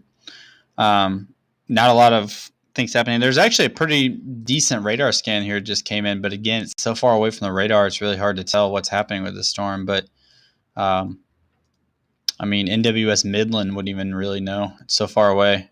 In this case, you would definitely have to rely on eyes in the field. Turn on spotter network, and there's nobody on it. So there's really no way to know what is happening down there right now anyway. But that's some, I mean, not the best rotation ever, but it's there. I would say not to be concerned about that, but the Cold Poet, I'm driving from Arizona to Chicago tomorrow, hoping to avoid too much hail or inclement weather. I mean, it's going to be hard to do. There are the next 2 or 3 days are pretty significant severe weather days. I wouldn't say significant. They're pretty good severe weather days across Kansas, Oklahoma, Missouri, all the way up into Illinois. So just be very careful when you're driving to Chicago. If you get a tornado warning, pull over, wait it out, or find an area you can seek shelter in, like a gas station or something that'll allow you to come inside. I have no idea if you'll see final cloud formations or not. I have no way of knowing that. But you might find yourself in a pretty severe storm. Always be safe than sorry. So pull over, get to a safe area. Try not to park underneath overpasses. Actually, don't if you can avoid it. Overpasses are not safe at all. CC is showing debris on the marathon storm. Interesting. That's not good. Let me see. Oh, it is, isn't it? I can't really tell if that's actual debris or a radar thing. This is coming up weird on my radar. Let's pull up CC on here. It is showing like a little area of blue, but that could be, again, I remember that this is really far away from the radar. Where's my, oh, there it is. It's really far away from radar. So it could be picking up literally anything. I'm sure what you're seeing is that. Oh, come on. You're probably seeing this right here as a CC drop. That's not quite convincing yet for a CC drop. That could be anything. It could be picking up dust for all we know. It is dusty out there. But that's definitely a good eye. Thank you for pointing that out. I will keep an eye on that. Let's go back to velocity real quick. Again, this is all southwest now of Marathon. And that would be right where that little red and green are mixing together. So, I mean, who knows? We'll wait to see what NWS Midland has to say, but that's a good eye. Thanks for pointing that out. I'll definitely keep an eye. It looks like the next radar scan got rid of it too. So if it was something, it was very, very brief. Velocity hasn't updated yet either.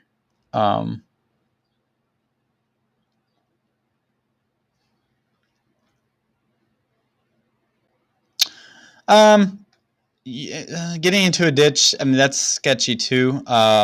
If you're ever driving on the road in the tornado warning, I always just suggest just stopping. In my personal opinion, you have a better chance of surviving inside of your car than you do in a ditch.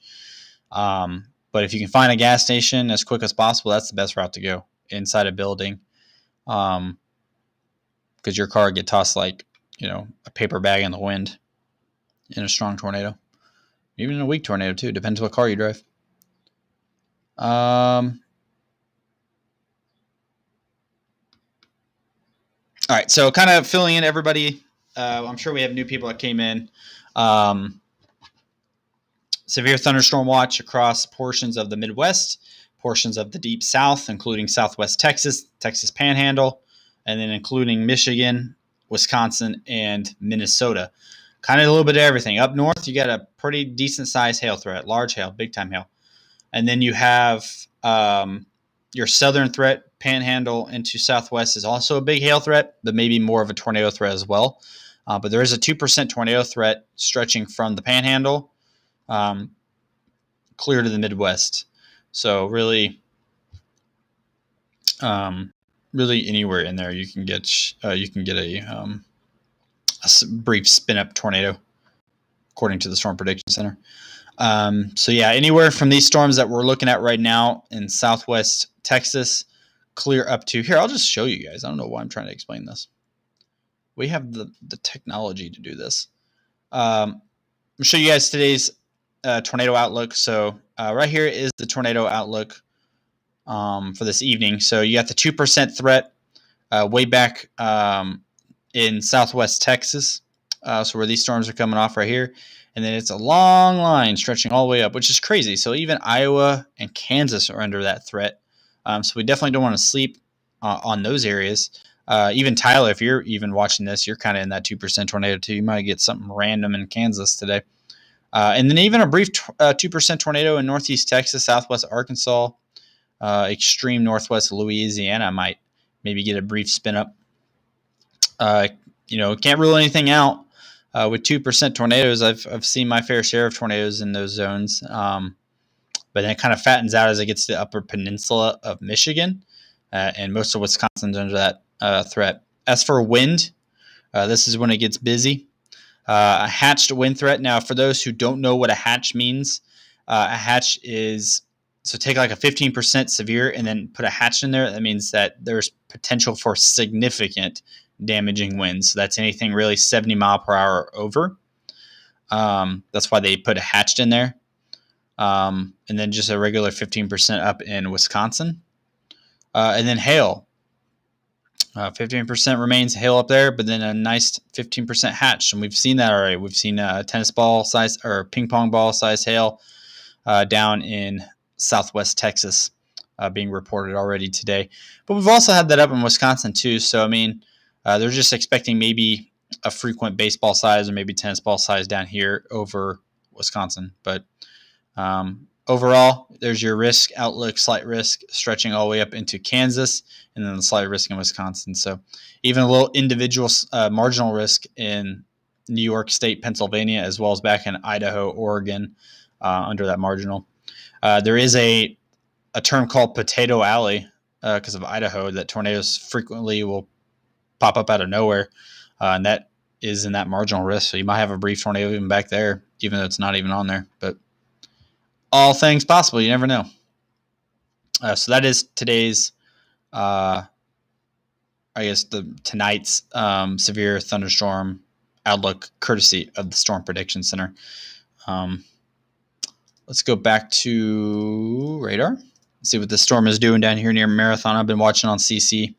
Still showing an area of maybe brief rotation, pretty far from radar still, so it could be upper level rotation southwest of Marathon. That's probably why it's not tornado warned, because of the distance from, which is exactly why storm chasers and weather spotters are so important out in the field, because if there was a storm chaser on the storm, this being far away from radar, they probably wouldn't ever tornado warn this. But if there's a storm chaser like right here reporting a wall cloud, they might put a tornado warning out. Or even maybe he's reporting a tornado on the ground. So it's happened many times. So I never want to rule out those storms.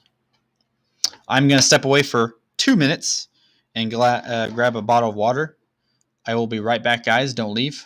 Continuing coverage of severe storms in Texas, the upper Midwest, with a potential for tornadoes later on this evening. I will be right back.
Alrighty. Let's get back to it, huh?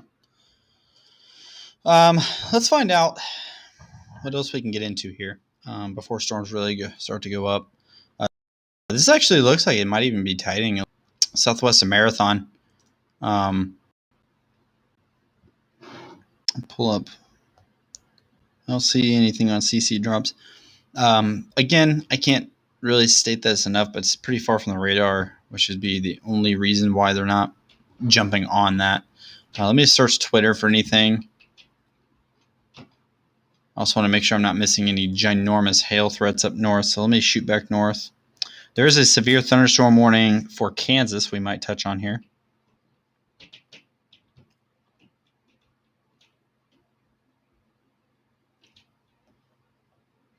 Okay, let's go to Kansas really quick. There's actually some really good rotation in a storm just west of Salina, Kansas. What radar is that? That's Topeka. So we're going to race west here, or north, I should say, because we're in Texas right now. Let's go check out this storm that's doing its thing. Let me check chat, too. I might have missed something you guys said.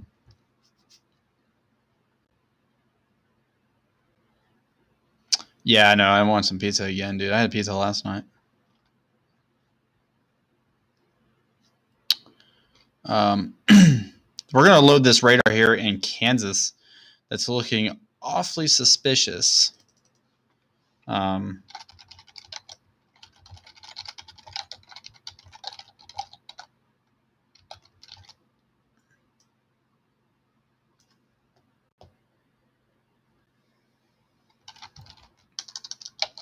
soon as it wants to load. All right. So there's your kind of a tight rotation there. South of Westfall, Kansas. Getting up right on it here. This is just north of I-70. Looks like an area of just tight rotation happening there. Radar scope really made it look. That next radar scan. Bye-bye. But it definitely looked promising there for a second. It's an eastern track storm. Let's pull it up on reflectivity. See what kind of structure we're dealing with here. I got it pulled up on velocity on my phone, so we'll kind of keep an eye on it. Looks like a hail threat as well, indicated by the nice purple going on there. This, again, is in central Kansas, just northwest of Salina and approaching Glendale, Kansas area. So those who live in that area, we do have a severe thunderstorm warning out there. There is a tornado threat here too, 2%. Don't sleep on it. You definitely don't want to forget that either. And I pulled it up. I was like, holy cow, it's actually doing something here. But that last radar scan kind of said, nope, wrong. We're going to keep an eye on this storm for a couple more minutes. I'm going to see what it looks like on satellite too. Just out of curiosity. Doesn't really play any effect on the storm.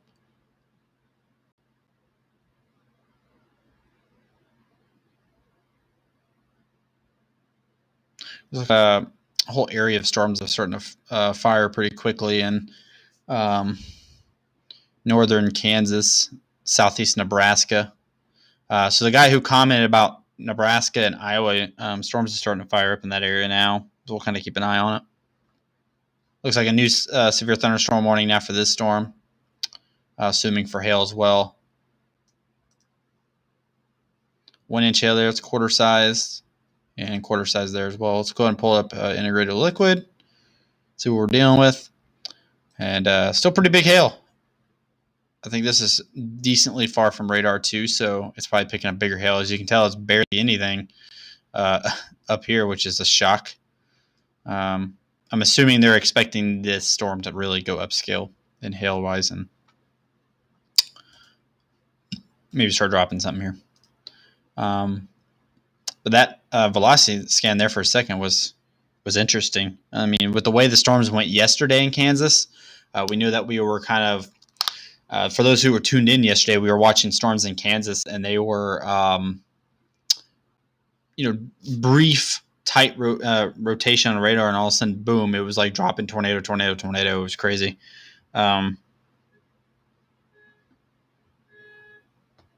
there is a storm chaser on this storm. So we'll see if he posts anything. There's also a few storm chasers out in Salina.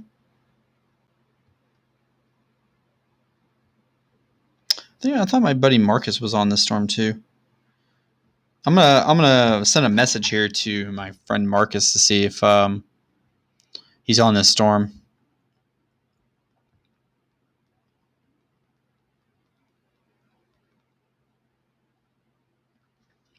I mean, it's not entirely impressive, but it's there, and it's on an eastern trek in a 2% tornado zone, where in an environment where,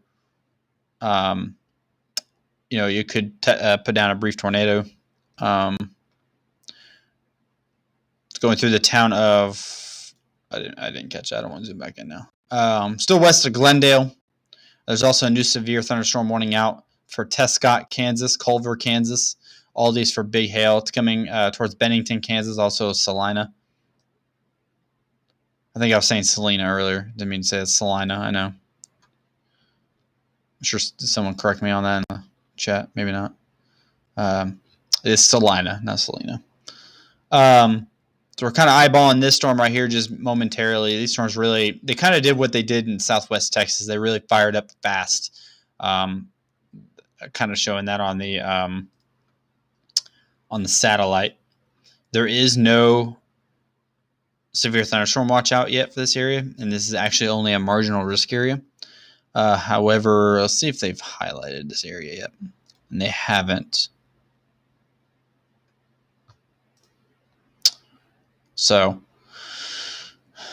a few storms doing their thing in Kansas. Kansas, of course, for those who were paying attention yesterday to the weather, Kansas really just exploded. I mean, it was unbelievable. It went from basically nothing. We started our coverage at like 3 o'clock in the afternoon, and it went from basically nothing in Kansas to all of a sudden there were a few tornado warnings. Every storm had a tornado at one point, and then the unfortunate tornado that hit the town yesterday, northwest Kansas. So,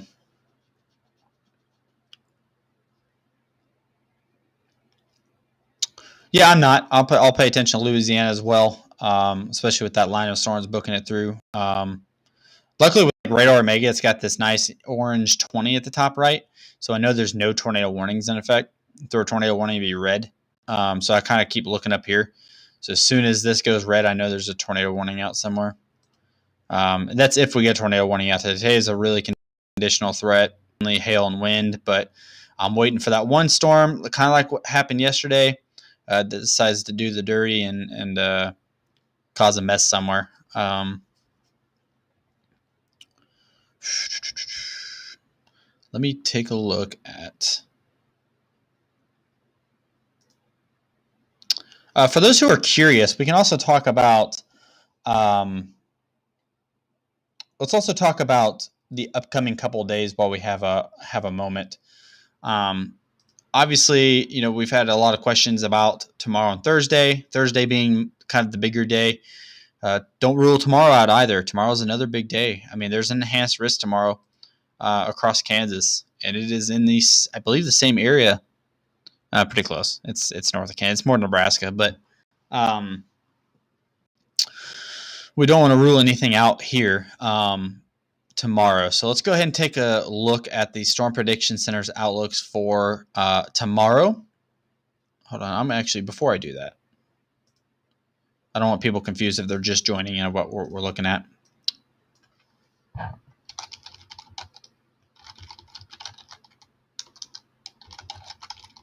What is today's? Today's Tuesday, right? Yeah, it is.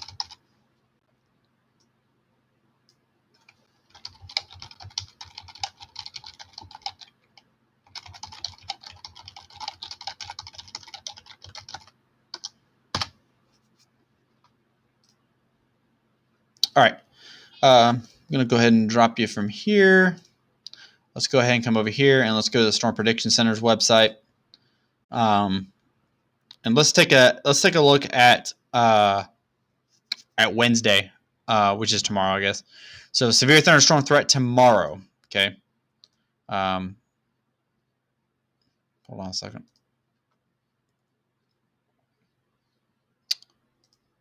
Let's zoom in. Okay.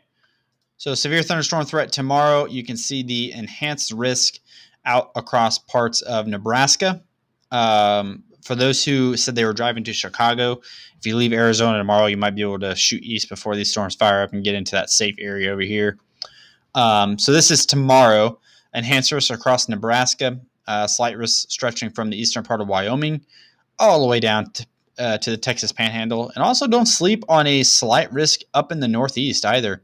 Marginal risk stretching across Indiana, Kentucky, all the way up to the Northeast, but even that slight risk tomorrow. Let's look at the tornado threat. Again, there's that 5% tornado threat across New Hampshire, Vermont. It looks like part of upstate New York as well. And then you have like a boomerang looking 5% here across the Great Central Plains all the way back down to the Panhandle. So just by the shape of this, I would imagine that these storms are probably going to fire up a little bit isolated in the morning, or not in the morning, but in the early afternoon, and then probably do a little linear event, I would say. Maybe kind of take on a more line of storms and start impacting. Let's see what the wind threat is. Oh, geez. Maybe not. So they get the 30% hatched wind. So they're expecting more of maybe storms coming from the northwest to move southeast. That's big time wind. The last time I remember a 30% hatched wind threat was the August 10th of last year's derecho that went across Iowa and Illinois, Indiana.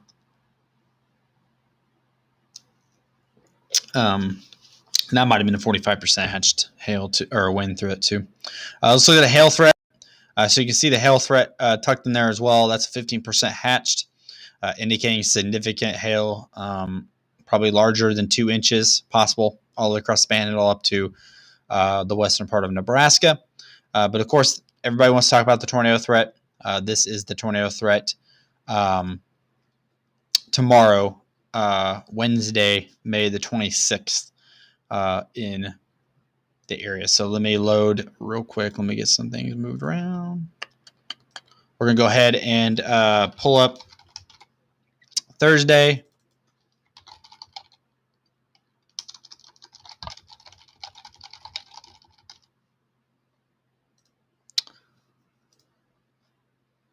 Let's pull up a day 3 outlook. Okay, so here's the current day 3 outlook, courtesy of the Storm Prediction Center. This is where your stronger tornado threat does exist tomorrow. Let me check chats, make sure no one's asking questions before I start. No problem at all. That's what I'm here for.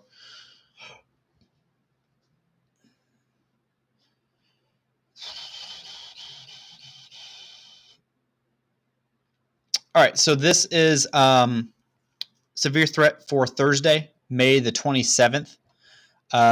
This is where the more significant severe weather threat comes into play.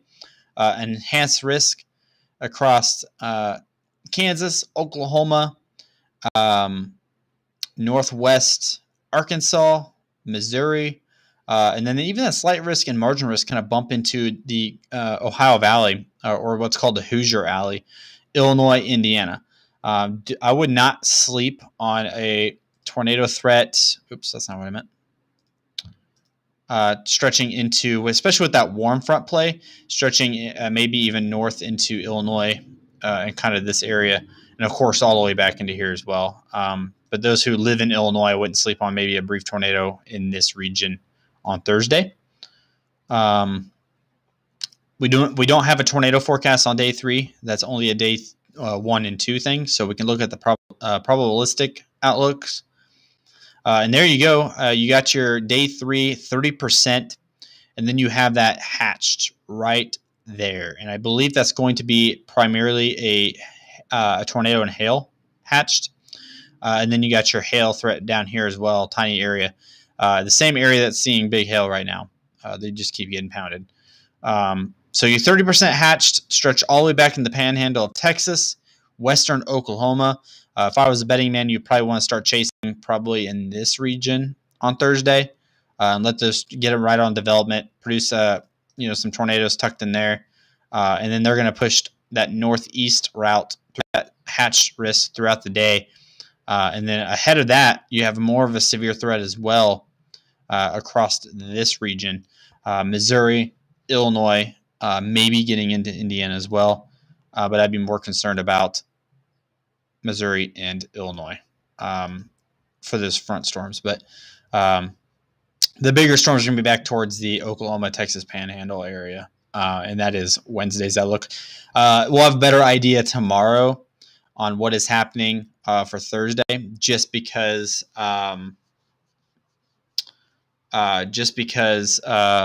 yeah, Sean, yeah, 30, yeah, easily for tornado or hail. We'll have a better idea tomorrow because the Storm Prediction Center will put out their actual tornado forecast and everything. Let's go back and look at that storm in Kansas, see what it's doing. I know it's still got some pretty big hail on it. There she is. It's approaching the Glendale area. It's not as moving as slow as the storms did yesterday, thankfully. This indicates that the bigger threat tucked in there. Let's go ahead and pull up, see if we got any rotation.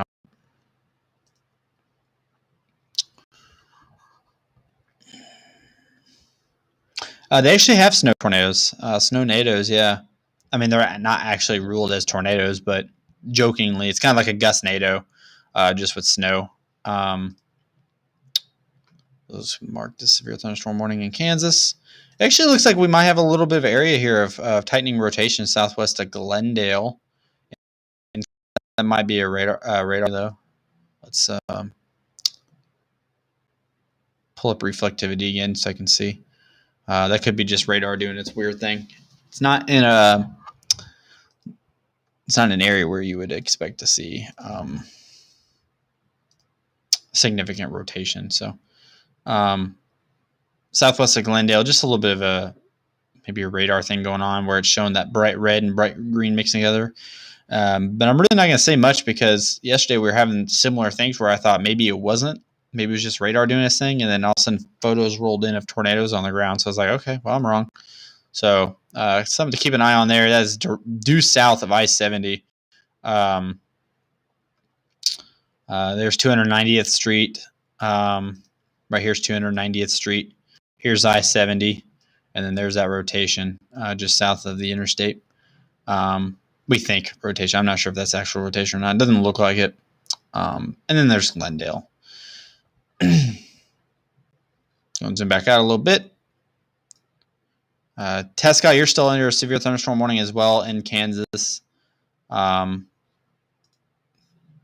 for that large hail, likely for hail. Or it might be for wind gusts too. On that northern end of this supercell, you might get some pretty decent wind gusts as well. That looks like that purple on that latest radar scan kind of increased. I have a little bit more robust hail threat happening right now on that storm. Again, this is southwest of Glendale, Kansas, which is pretty much dead center of Kansas. Let me get back to chat here so I can see what everybody's saying. Yeah, man, I'll send you my here. I'll type it in the comments section. This is my maybe there it goes. This is my business email. You can send any pictures or anything you have to that.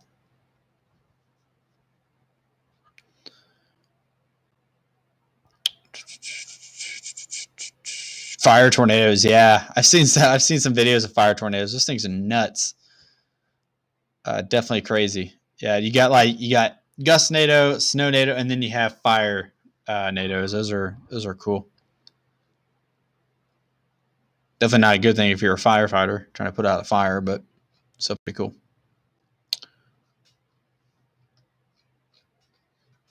We're going to see what this storm does for a minute. There's not been a single tornado warning out today. I don't expect there to be many, maybe one or two, but we definitely want to be paying attention if they do end up doing their thing. My buddy Marcus is actually targeting southwest Kansas today. So he's probably heading towards the panhandle area.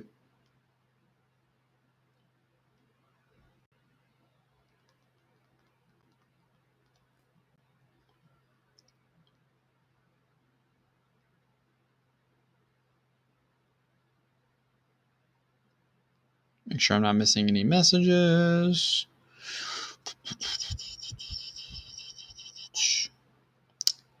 Okay, I think I'm good. I think I'm all caught up on messages here. Some people like to message my page personally whenever I'm live streaming, which is okay. It's not a big deal. Let's go ahead and pull velocity again. See what we're looking at here. Still focusing on the storm in central Kansas, kind of by itself. Kind of draws my attention. I think that last scan kind of proved that really wasn't going. This would be your area of concern if we're focusing on tornadoes. But right now, the big story is the large hail today. Probably doing quite a bit of damage across the U.S. This is a pretty wide area of hail. Probably 10 miles worth, maybe. Stretching from just south of Beverly, Kansas, all the way down to south of I-70. I didn't mean to do that. I don't know why I did that. It's a pretty big hail threat there. Let me tweet here. Let me go to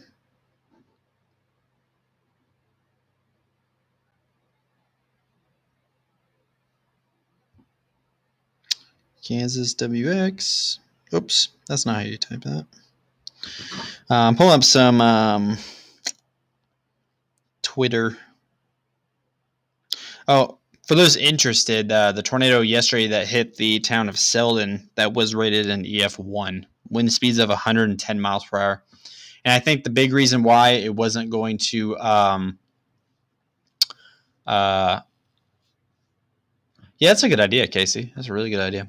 I think the reason why it wasn't rated a bigger tornado yesterday was because it wasn't fully condensed. So it really wasn't doing all the dirtiness it could have done. All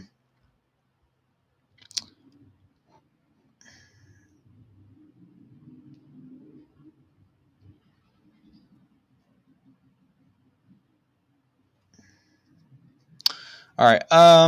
Let's see what else we got going on here on the radar. There are still multiple severe thunderstorm warnings on those storms to the southwest Texas. There's also still severe thunderstorm warnings in Wisconsin. And then you have this one severe thunderstorm or two severe thunderstorm warnings in central Kansas. I am more or less waiting for these storms back in the panhandle of Texas to start doing their thing. Honestly, that is what I'm waiting for. I mean, they got to start here soon, I think. I feel like they would. Let me check some satellite imagery, see if we have storms popping up yet. Back to the southwest of us here.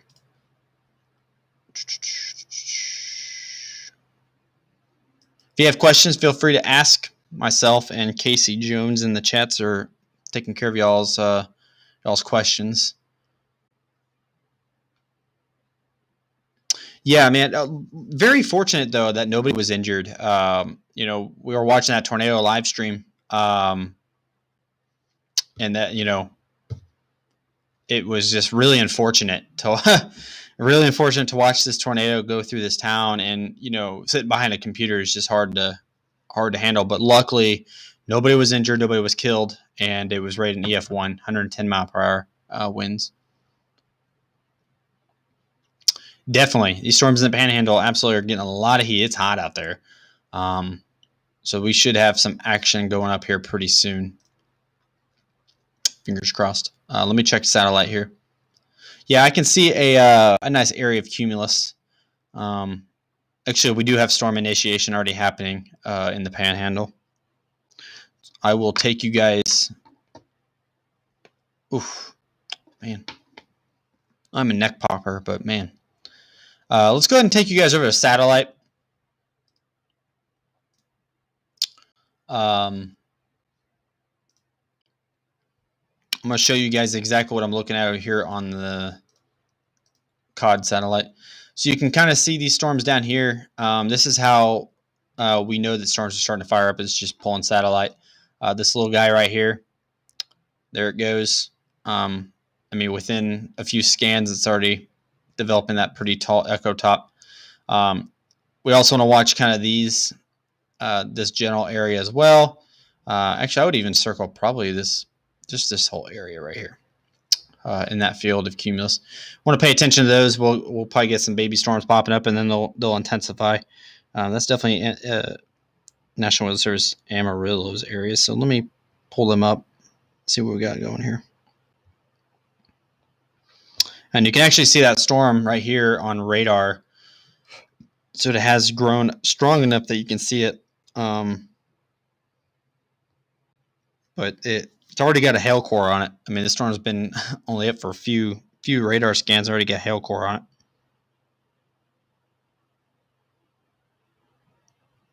So we'll keep an eye on that over there in the panhandle.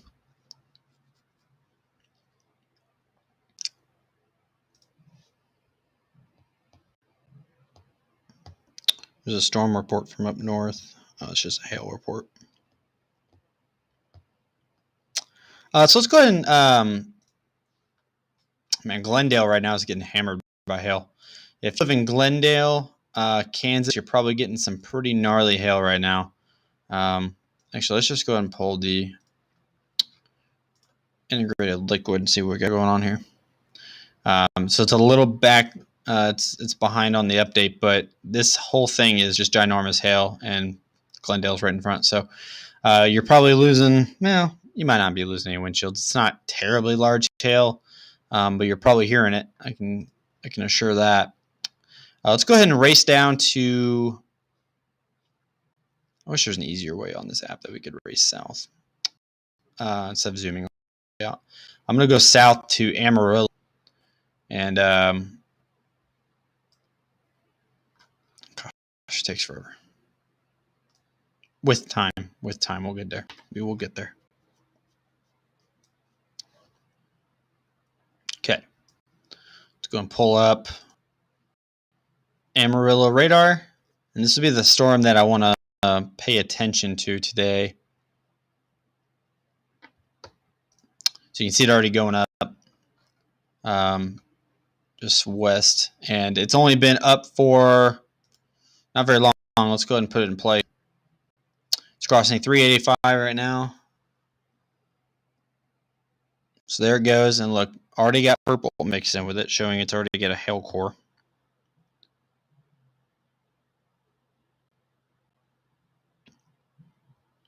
Certainly more elevation for severe thunderstorms. You want that storm going up quick like that. Definitely doing it.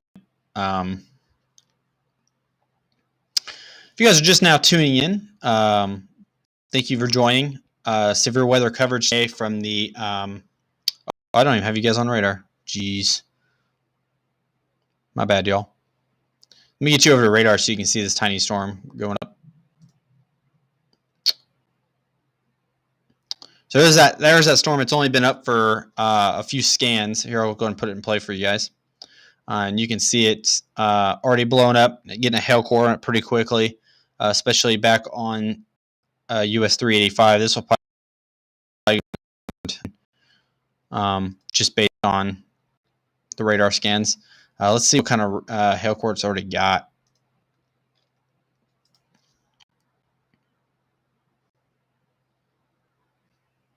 So look, in just maybe 10-15 minutes of this storm going up, it's already got a pretty decent hail core. So this will likely be a severe warning storm soon, especially when it's crossing major highways. It's just south of I-40. It's head towards the Amarillo area.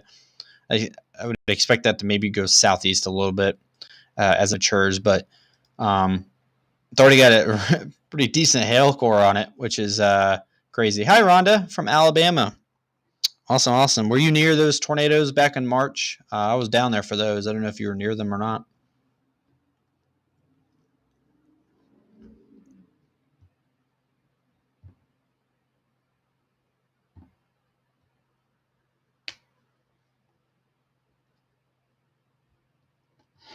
Thank you, everybody, for subscribing, too, by the way. I really appreciate it. If you haven't, please subscribe.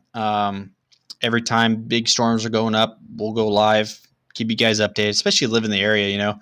And I'm trying to offer a unique thing here on YouTube and Facebook. By doing this, you don't have to turn on the TV and watch local meteorologists, and you should. I mean, they do their job very well, but you can kind of just pull it up right on your phone, right on YouTube, and get severe weather coverage live right here. I bought some software so you guys can get the cool little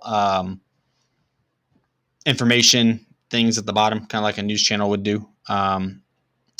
And you can see me while I'm talking to you, and you can see the weather. So we're patiently waiting for this storm in Texas to kind of go severe warned. I'm shocked it hasn't yet. It's pretty close to radar, so it's showing very accurate stuff.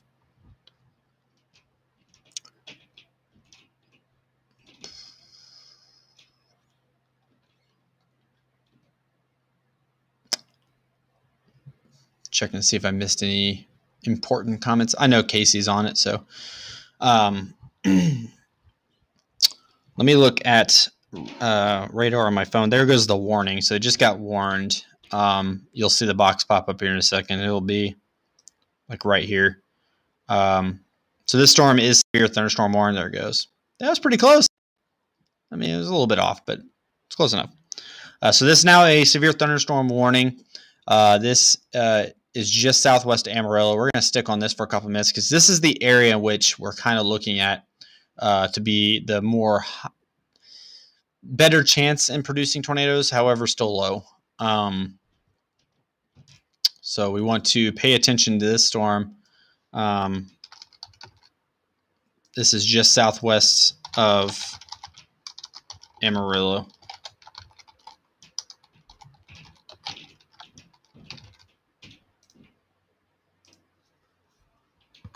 And this is a new severe thunderstorm warning. This just dropped a few minutes ago. Like we said, this storm, guys, keep in mind, this storm just went up like not very long ago. So these storms are going up fast. Let's go ahead and put it in play here. Look, in the scans, there's no thunderstorm.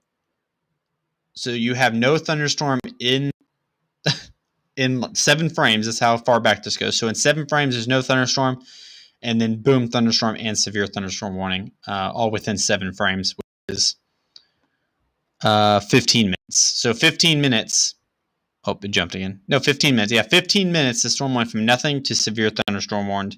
And it's definitely packing some hail right now. We'll go ahead and pull up again the integrated liquid. Look at it, just updated too. Hold on, let me go back to reflectivity. This is a massive hail producer.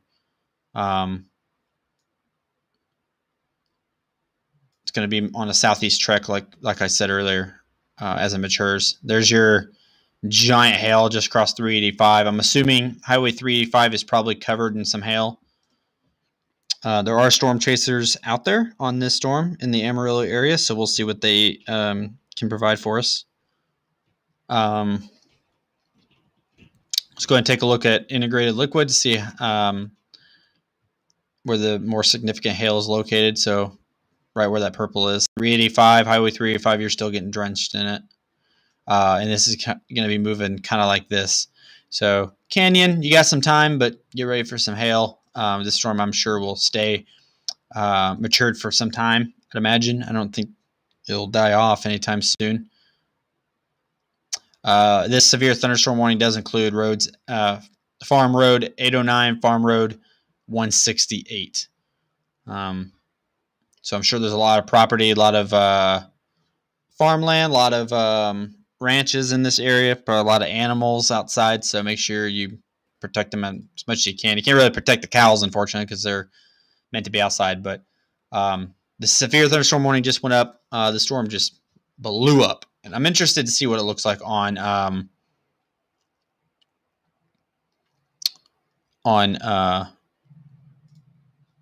let's go ahead and zoom in right there.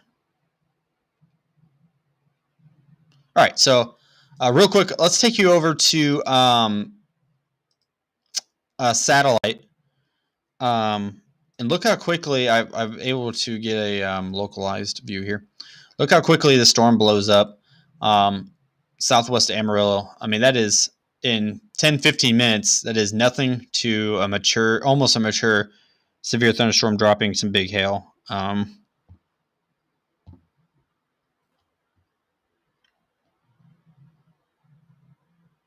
Not only that, not only is it dropping hail, it's dropping ping pong ball sized hail in 15 minutes.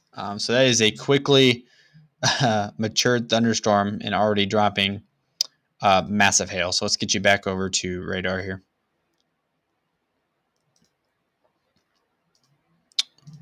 So back over to radar Omega to monitor this storm. Of course, this is the storm we want to pay attention to right now. It's in the area that we were waiting to see storms blow up. Cows' lives matter. Yeah, poor cows, man. They're probably getting hit pretty hard right now. There's a lot of cows out there, insane amount.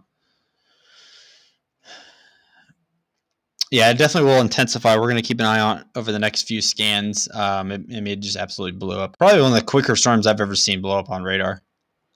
It went. It was not wasting any time. My uncle is south of Amarillo. Yeah, absolutely. If he can snag a picture, for sure. I don't know how far south of Amarillo he is, but if he's got visual on the storm, have him send it in.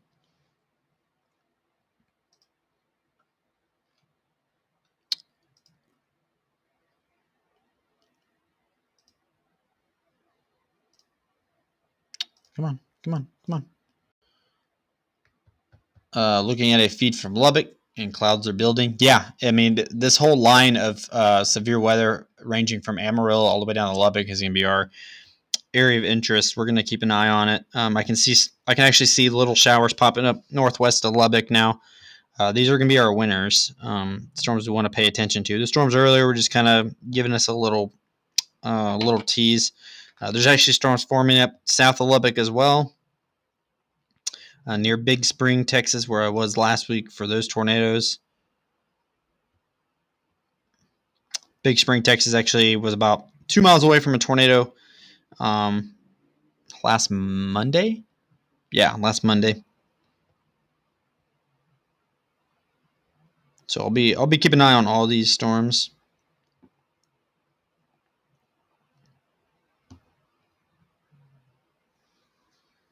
But right now, this is the only storm that's actually matured enough to. Well, I guess there is a storm still south of Odessa as well that's producing some hail, but we've covered that one.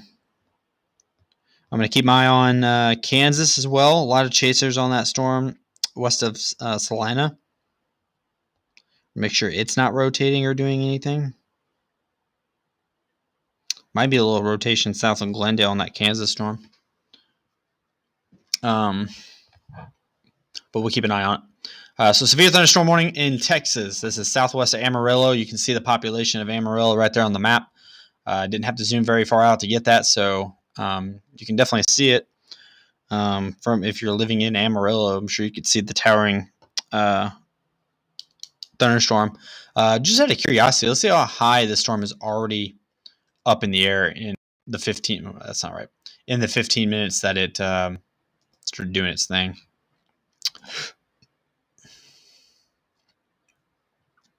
Doesn't look terribly high right now. It's already 44,000 feet. So that is just a rocket of a storm. I mean, that thing just blew up. 44,000 feet in about 25 minutes or so. It's really impressive.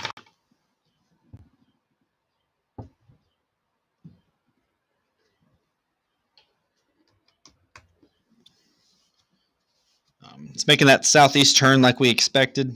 That storm in Kansas is kind of done now. Let's go ahead and stay on this one.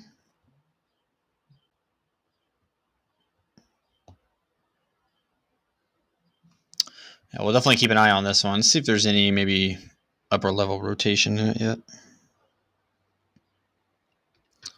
And it's so close to the radar site that every scan that you get is going to be pretty accurate when it comes to that. So there's nothing in there. But everything's going to be really accurate with radar pulls because we're so close to Amarillo. Hey, Joe. Where are you at in Kansas, bud? I know there's a severe thunderstorm warning just west of Salina. Big hail producer. don't worry. The hail just tenderizes the meat. I could use a burger right now. I could.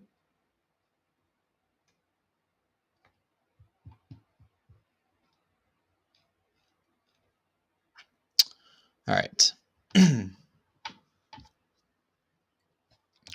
Still monitoring this storm southwest of Amarillo. I'm also paying attention to up in Wisconsin too. Not a single tornado warning yet today, which is good if you don't like tornadoes. Mainly, like I said earlier in the broadcast, this is primarily just a significant hail threat. You don't, of course, you don't want to sleep on these storms.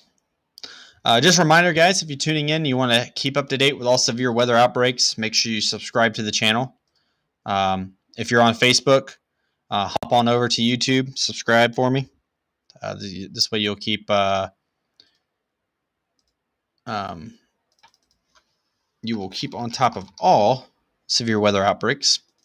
If I'm in the field, I'll live stream through the YouTube app. You guys can see me as well. I will not be live streaming through Facebook, but I will be live streaming through YouTube. So please do that thing. Subscribe to my YouTube. I'll go ahead and drop it right there too so you guys can see it. If you're on Facebook anyway. If you guys have any questions, ask. Absolutely. We're kind of waiting for storms to mature a little bit more. That's just kind of what we're waiting on. It takes a little bit of time for these storms. I would say it takes some time for these storms to get going, but this storm went up in about 15 minutes. It's about 30 minutes old now, and it's producing some large hail already. It looks like maybe even some blue in there.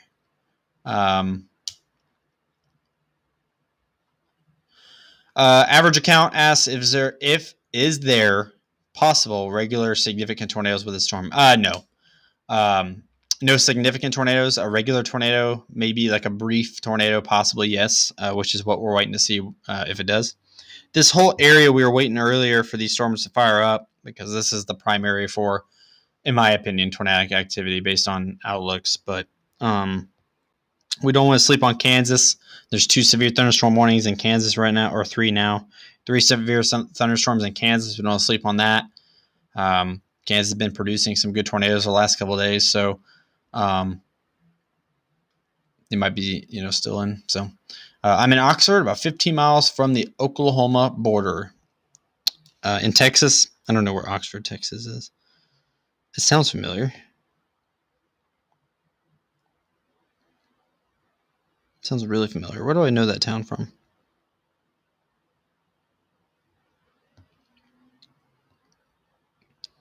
That storm to the south is actually making a northern turn, which is odd. It's going to impact Odessa. So we're actually going to drop south. We're going to do the coverage for the storm that's impacting more people. So let's go ahead and move south here. Not by far.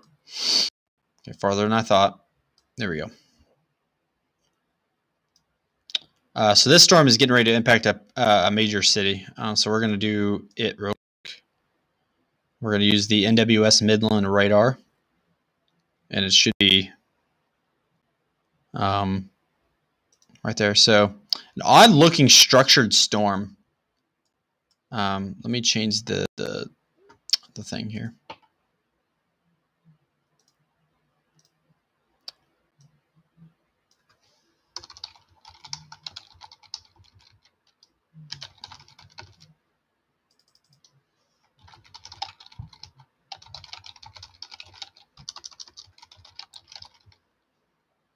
All right. So this is a severe thunderstorm warning that includes the city of Odessa, Texas. Looks like it's packing some big hail. We're going to zoom in here and get a better street view of where the storm is about to impact. I-20 looks like Interstate 20. This is a large city. Right there is the National Weather Service radar.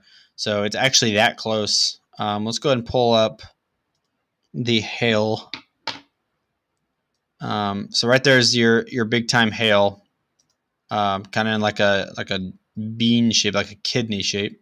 It's a weird comparison, but right there, and that's going to be moving this direction more than likely. Then you have a hail threat back here as well that's pushing more towards Odessa. So there's the airport right there. Midland, I'd be more worried if I was in Midland than Odessa.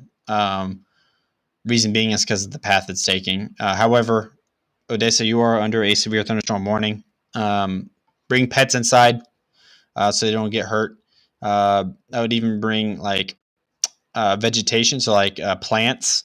Pull your car in the garage. Do whatever you got to do to avoid having to pay or replace some things due to the hail. Let's go back to reflectivity. It's an odd-shaped storm, and it's moving a very odd direction. It's moving due north almost, and it's just a weird-shaped storm. But it's doing the business, so we'll kind of watch it for a couple minutes, especially since it's going into population. But this is a severe thunderstorm warning for Odessa. This is a very populated. I don't know what the population is in this area, but I know I've been through there before, and it looked pretty populated. But I've said that before. How do we know that storm is tornadic? Yeah, great question. So a couple of ways I pull the velocity radar, which gives me an idea of rotation inside a storm, or there's a tornado warning that's issued. Pretty much the only two ways. Or if somebody in the field is reporting a tornado on the ground as well. Those are really the only three ways. I can pull velocity here to see, but it being a northern moving storm, it is very unlikely that there is any rotation at all in this storm. I would be very, very shocked if there was. Absolutely no rotation in that storm. So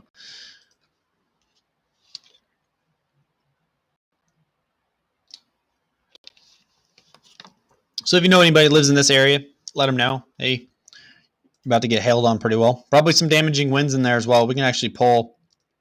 So you got inch and quarter, 70-mile-an-hour winds. Wow. That is pretty intense. So really, you're getting large hail and you're getting it thrown at you at 70 mile per hour. So that's pretty good severe thunderstorm. Definitely want to be prepared if you live in Odessa or Midland. You're going to get some wind. It's not going to be fun.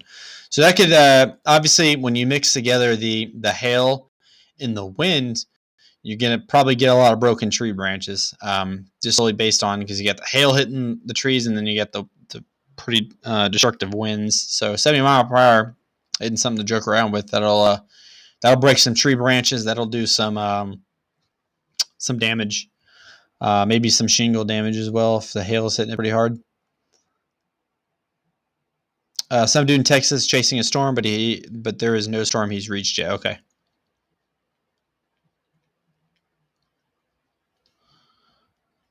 Live where, Faith? Are you talking about Odessa or Midland? Yeah, Casey says that's the kind of wind that would create power outages as well. It's a great point. With the hail and wind mixed together, you can, if it takes a direct impact on one of these snaps, you could easily lose a lot of power on one side of town or maybe all of town. 70 mile per hour winds is pretty good. 70 mile per hour winds is one of those things where it feels like it's 90, but it's actually only 70. So can you imagine riding out at 90 mile an hour winds? That was the derecho last year. We were getting hit with 70 mile per hour winds, but it felt like that was it. And all of a sudden it got stronger and stronger and stronger. I was like, okay, wait a minute. It's getting worse.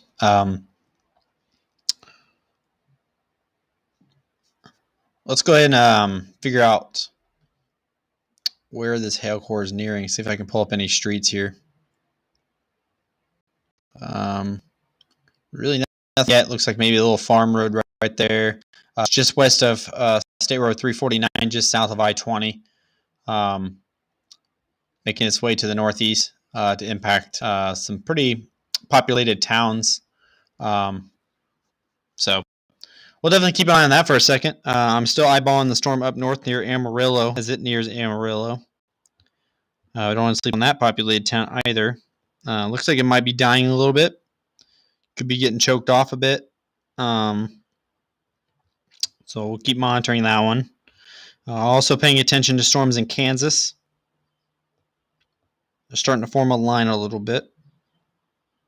Also a big hail threat. And then the storm's all the way up in upper peninsula of Michigan, actually going over Lake Superior right now, up there. But right now our concern is the Odessa storm because of the population.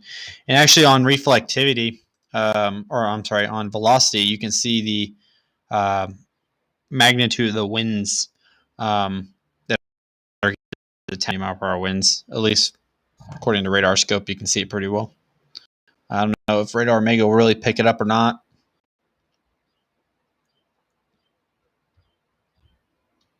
Yeah, it does. Okay, so you can see the bright green right here. That is the 70 mile per hour wind gust that you're expecting, and it's making kind of this path. Might even impact the National Weather Service office right there. So they're aware of what's about to hit them. But those are pretty bright green colors. That's the indication of the stronger winds embedded in this supercell. So let's go ahead and get back to reflectivity.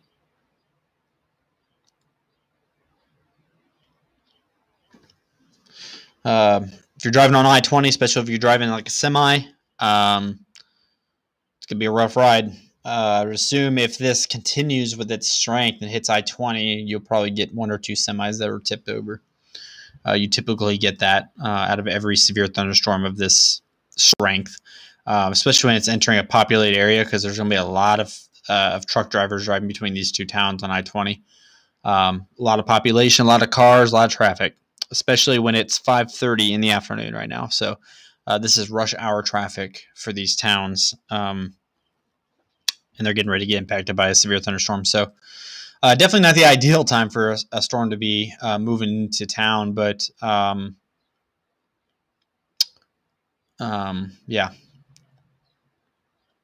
Yeah, the storm up near Salina does look like it's weakening pretty good. That's why I kind of just jumped off of it.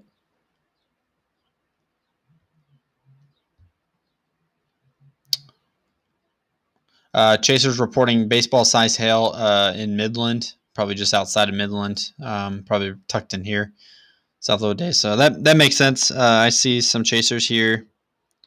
I don't see any storm reports on this app yet, but they probably reported directly to National Weather Service.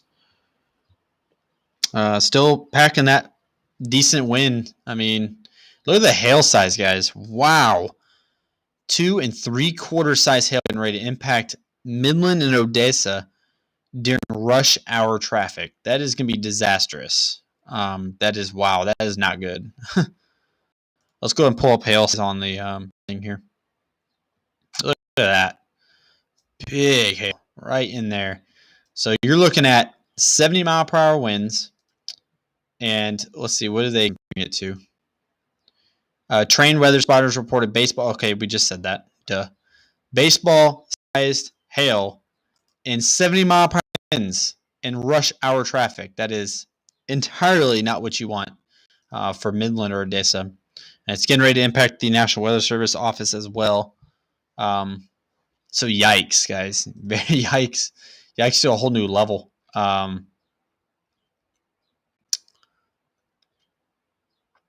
Let's go ahead and change this caption real quick so we can include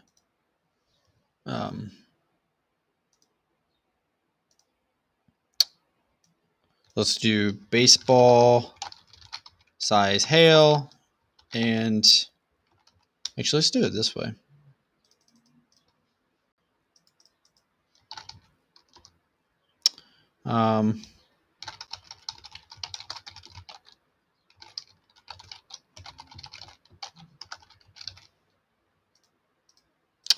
And 70 mile per hour winds. So very dangerous storm getting ready to impact the area. Even worse, it is during rush hour traffic. But maybe it'll weaken a little bit. Hopefully it will. But definitely if you're on I-20, get ready. It looks like it's moving somewhat slow. Let's see what the speeds on this are. It's moving 30 miles per hour, so that's about average speed for a thunderstorm. Remember, people and animals outdoors will be severely injured. Expect shattered windows, extensive damage to roofs, siding, and vehicles. So obviously that's not good, right? So keyword: severely injured, shattered windows, damage to roofs, siding, and of course to vehicles, especially if you're driving 60 miles per hour down the interstate, getting hit by 70-mile-an-hour winds and baseball-sized hail. I don't know if you guys have ever been hit by a 70-mile-per-hour fastball, but I'm sure it doesn't feel good, especially if you are driving at it at 60 miles per hour. Your car would easily get dented in that, no doubt about it.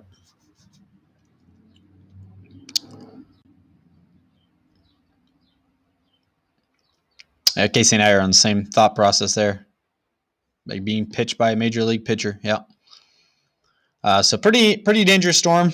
This is kind of a threat to life and property. It's definitely a threat to property. It could be a threat to life too.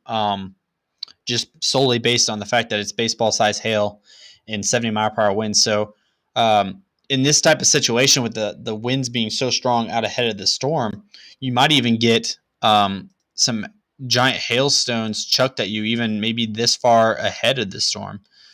I've been hit by hail before and I wasn't even in the hail core because the wind is just pushing it away from the storm. So it's very possible. So you want to take this entire warning box and treat it like a tornado warning almost right now. Let's see what else notes we have here.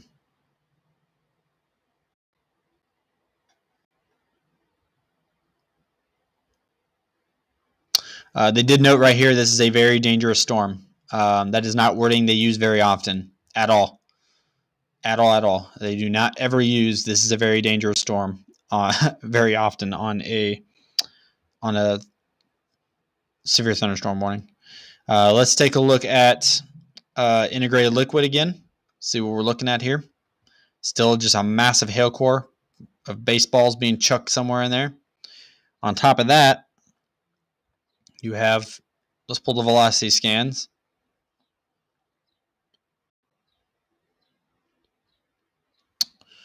There's your area of 70-mile-per-hour winds tucked right in there.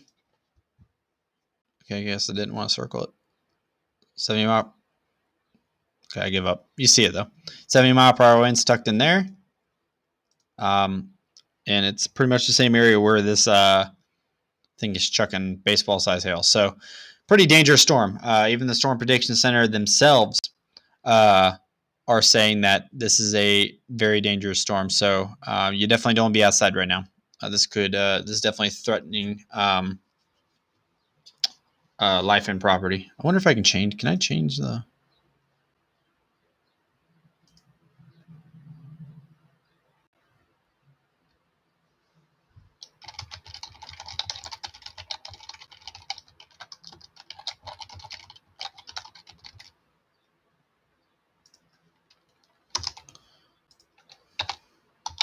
I'll try something here.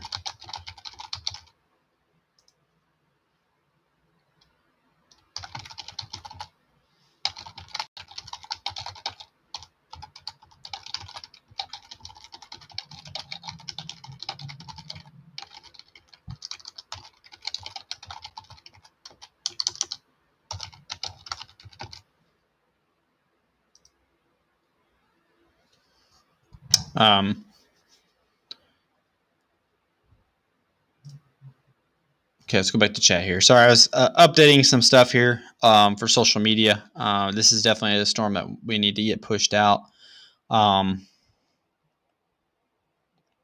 absolutely, guys.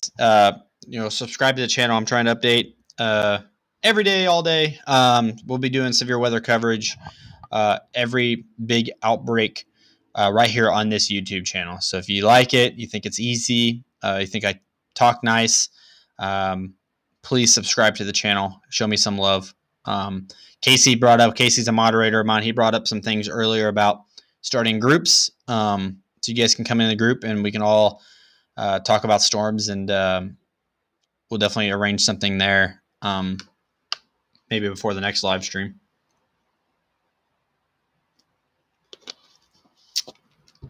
So if you're just tuning in, we do have a very dangerous storm approaching the Midland and Odessa, Texas region. This is rush hour traffic. We do have reports of baseball-sized hail from trained weather spotters and 70-mile-per-hour wind gusts. The National Weather Service themselves have put out a very dangerous storm with this system. So please be aware of that.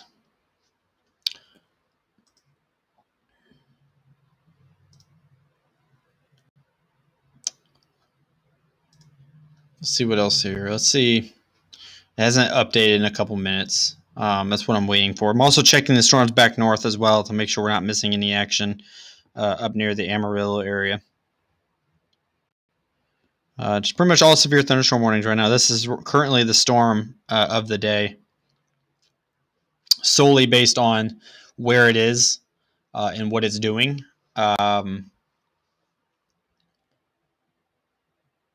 Storm in Selena is getting strong. Okay, I'll keep an eye on it, Joe.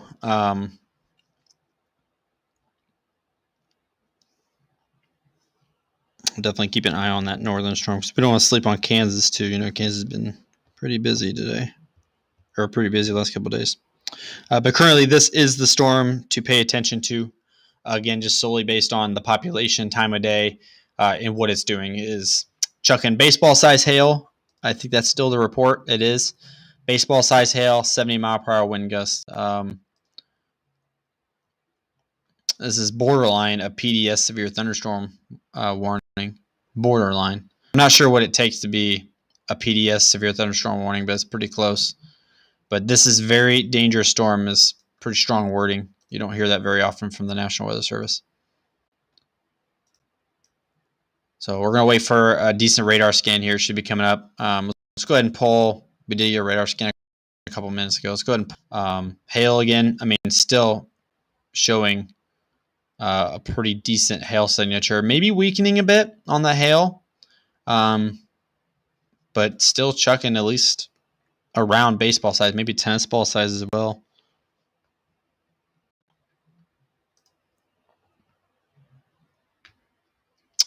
Let's go back into reflectivity, and you can point out again. You can point out the hail just based on the purple.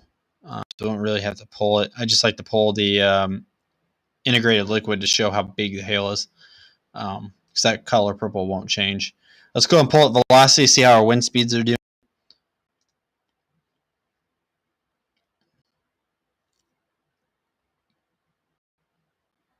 That's exactly what's been happening, Z. Yeah, I mean, it's been like these storms popping up. This storm has been alive for most of the day. It has decided to make a north turn. As soon as it made that north turn, it just went completely crazy. So there's your 70-mile-per-hour wind chill showing up on the velocity right there. Still packing some pretty good winds. Let's go back. There are a lot of trained weather spotters on the storm as well now. Maybe even a little area of rotation here happening south of Midland. This is starting to look, if this starts to shift to the east, you might have a potential for a tornadic storm right here. And it's looking like it too on both radars. So you have your just absolutely crazy wind speeds right here. That's your 70 mile per hour. And then you got your, looks like a wraparound almost. And then you got your maybe tightening rotation right there. So we'll keep an eye on this right here as well. If this storm for some reason decides to move east and turn, you could have a tornadic storm right here.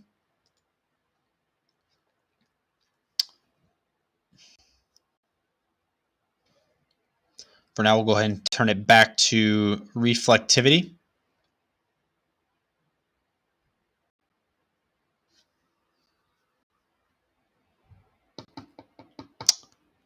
And I think right here is where that rotation is. So right in that little notch, that would be where it's supposed to be. We're definitely keep a close eye on that. Let me actually pull up velocity one more time here. I know I'm going back and forth, but I'm trying to understand what the storm is doing.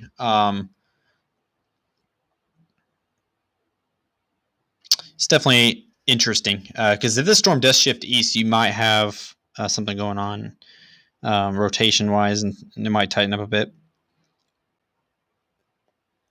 All right, so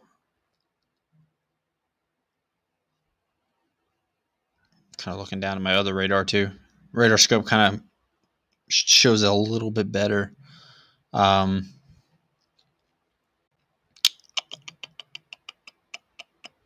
going to circle where this rotation is. And I'm going to go back to reflectivity and see if it matches where that little notch is. If it matches where that notch is, then you have pretty good rotation in the storm. It does. So it matches right where that notch is right here. So you see the little notch and the little hook on the end there. So we're definitely going to keep an eye on that. That escalated really quickly. We're still watching, of course, the significant hail threat right here. And it looks like it might be doing a little bit of a northeast turn. Still getting really close to that interstate on rush hour traffic. Still being marked as a very dangerous storm. And then you got this little notch here with that rotation that was somewhere right in there, right where it should be. So we'll monitor that too. I have a radar up on my phone as well. And then you have tucked in here baseball size hail and 70-mile-per-hour winds. So this is why it's being labeled as a very dangerous storm by the National Weather Service. Let's see if they've made any edits. They have not. This is still a very dangerous storm. Located 10 miles southeast of Odessa, moving north at 30 miles per hour, so they still have it on a northern track. This will probably be updated here soon. Baseball size hail, 70-mile-per-hour wind speeds. I'm assuming they'll probably update the severe thunder because it looks like it might be actually shifting to the northeast just a little, which will also enhance that brief tornado threat here on this storm.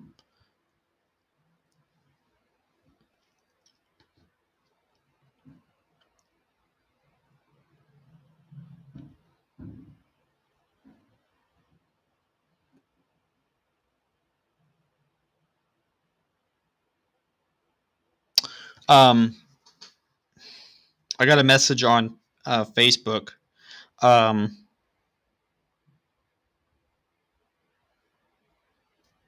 got a message on Facebook why it's important for storms to shift east. The reason being is because when you look at a severe thunderstorm, you want your winds coming out of what we call southeasterlies. You want them coming out of the southeast. Okay, it's really pulling that moisture from the Gulf of Mexico. You want them coming out of the southeast, and then if your storms are moving east, all right, it kind of just flows into the storm, and that's when you get your rotation here towards the southern end of storms. So if this were to move east, you would get that rotation tightening up right in there from your southeasterlies. It's always important. If you got northeast moving storms, it's still okay to have those southeasterlies coming. I've intercepted a lot of big tornadoes that were moving northeast. A lot of storms in Texas move northeast. It is what it is. So if the storm moves at all, we'll definitely have to keep an eye on it. Let's pull up velocity again and see what it says. I'll kind of keep up with the chat as well. No, if you're living south of Midland right now, you are not a happy person. You are getting absolutely hammered with baseball-sized hail and very strong winds. That's what's happening currently. I would definitely not want to live outside of town right now. If you're in Odessa, you might be okay. But if you're in Midland, you're getting it close too. So definitely be ready. There is a tornado warning out. Oh, crap. We do have a tornado warning. Let's go ahead and jump on the tornado warning real quick to figure out where it is. It must be up north. Is this Canada? Oh, it is. That is a ginormous tornado warning. What is going on there? All right, so never mind that. That's Canada. I don't know why I have Canada on here. That's crazy. Look how big that tornado warning is. What in the world? They do it differently than we do. All right, so let's race back south here. I don't know which storm was ours. It'd be the one with the biggest hail, I suppose. This one's ours. All right, so race back down south to this Midland storm. I just saw tornado warning, so I just immediately jumped. Didn't realize it was Canada. We don't care about Canadian tornado warnings right now. So we're back on it. So here's kind of the area of interest when it comes to rotation, right in here. Here's your area of high wind speeds based on the lighter color green that you're seeing. Let's go ahead and go down and pull the hail as well. Still a very dangerous storm. Still packing some pretty dangerous wind speeds. Your hail threat is pretty much it's reduced pretty well. Still there though. Definitely not chucking baseballs anymore. It's not chucking baseballs anymore, but still could be packing some pretty good winds here. We'll wait for National Weather Service to also update their severe thunderstorm warning box.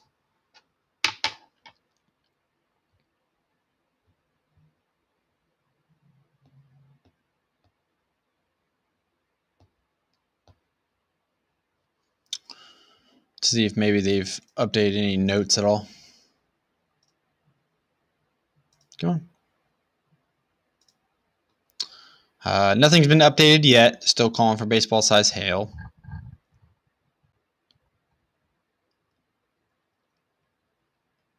This was just recently updated, wasn't it?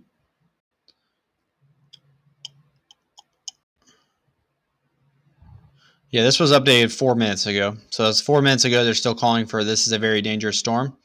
They're also still calling it baseball size based on radar indication. So this is still a very dangerous storm. They're still calling for baseball size hail as of 4 minutes ago in this storm. So don't fall asleep just yet if you're in Midland. Pay attention.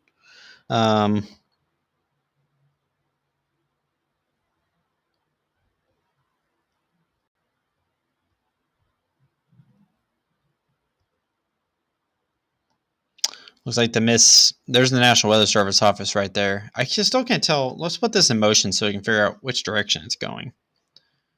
This is a very confusing storm. It looks like it was going northeast right into town. I guess it still is. Just moving really slow, it feels like. So Midlands, you still should be prepared for the storm. It's still moving right at you. See if I'm missing anything.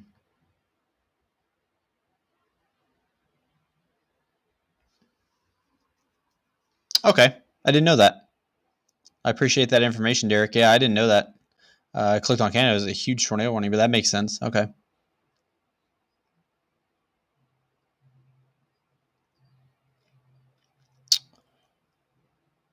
Midland is all oil money. There wasn't a lot of oil stuff when I was down there, I remember.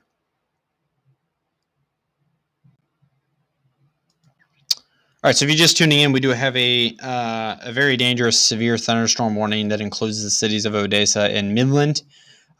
Storms are packing baseball-sized hail with 70-mile-per-hour wind speeds. Also hinting at a little rotation in these storms. We'll go and pull velocity. See what we got. Let's see what we got going on here.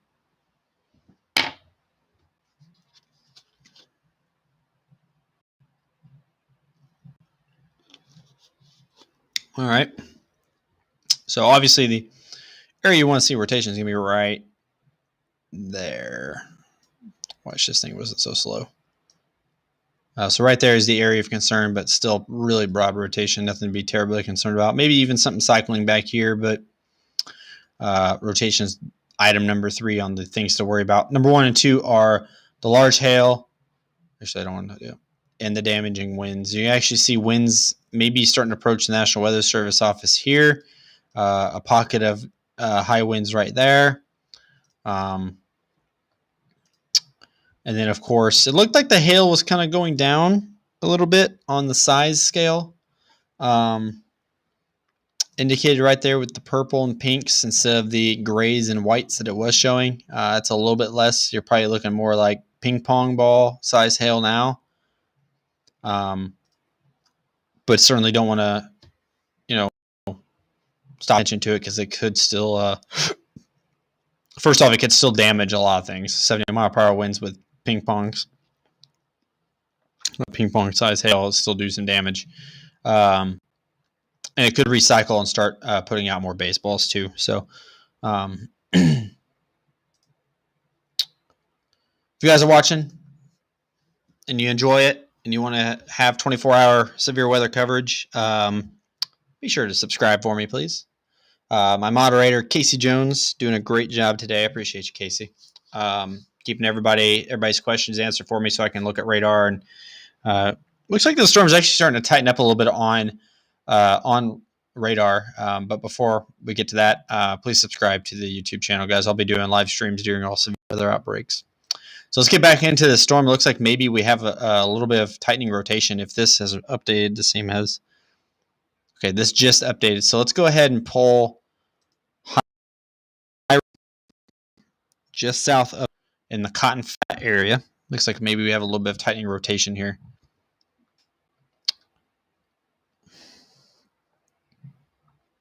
So just on this last scan, it kind of looked like maybe a little something was coming together here. This is just, this is like 2 miles away from the National Weather Service office. So this radar imagery is going to be the best you can possibly get. This black circle right here is the is the Doppler radar we're using. So that is what you're seeing. And then you're seeing that that area of rotation right now.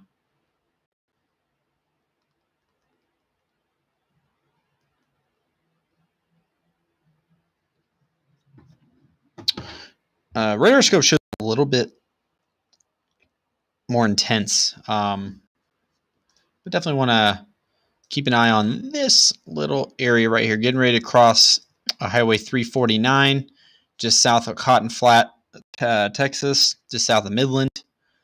Still part of that dangerous severe thunderstorm that's making its way into the town or into the city. Definitely don't want to turn away just yet.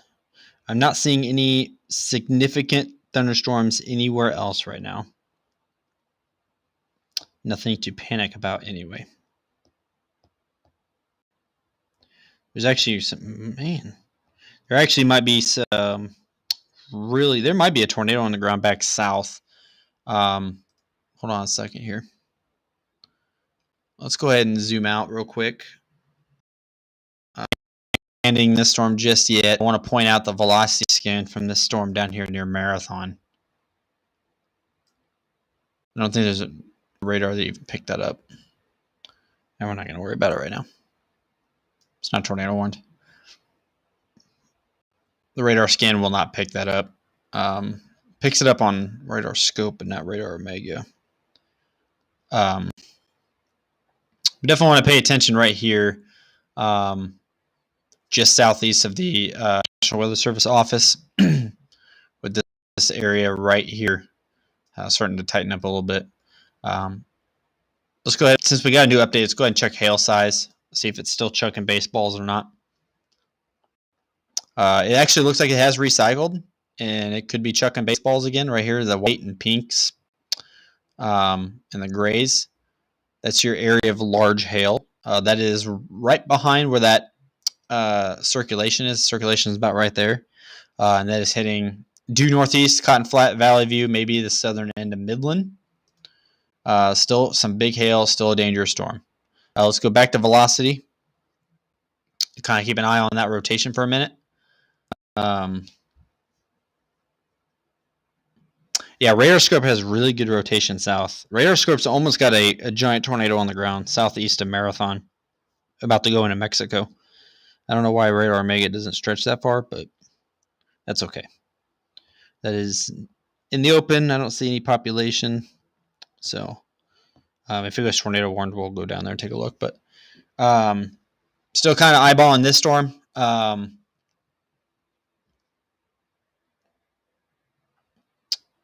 It looks like with that last scan, it has dissipated on that rotation, which is good if you live in the town. Looks like maybe even wind speeds a little bit, according to velocity, have gone down a little bit. In this region right here would be your big wind speeds. I mean, it's basically going over the National Weather Service office. So if anybody's going to have an accurate report, it's going to be the meteorologist there. Those who I saw a question, I think, in the comments. This black circle is the Doppler radar at the Weather Service office. It cannot pick up like a half a mile around it because it's too close. So it's a black circle of death. It's a cone of silence is what we call it. For those who watched Twister, they were in the cone of silence.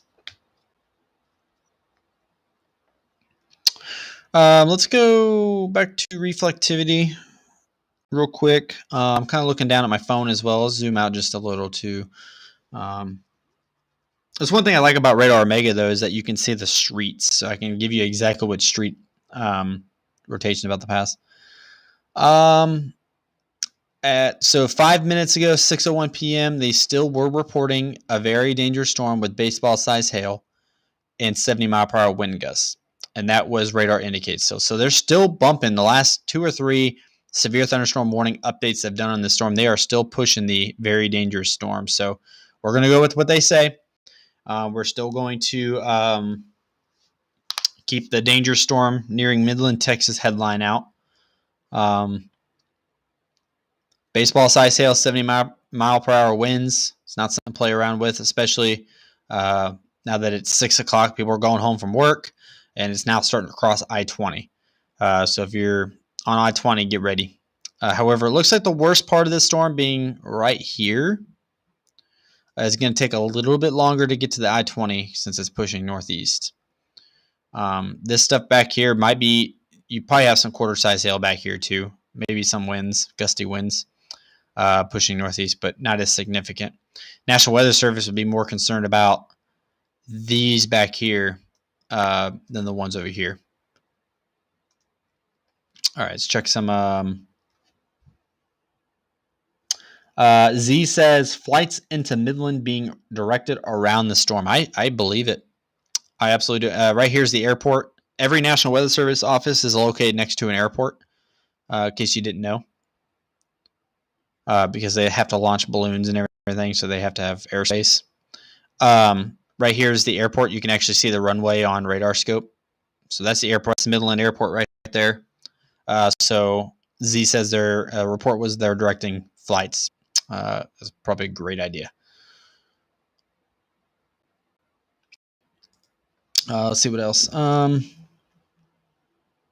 I have no idea why it can't detect that close. It's odd. I think it's because the beams aim a certain way. So if it gets too close, it just is going underneath the storm. It's not even picking up anything. But that's a great question. I have no idea why it can't.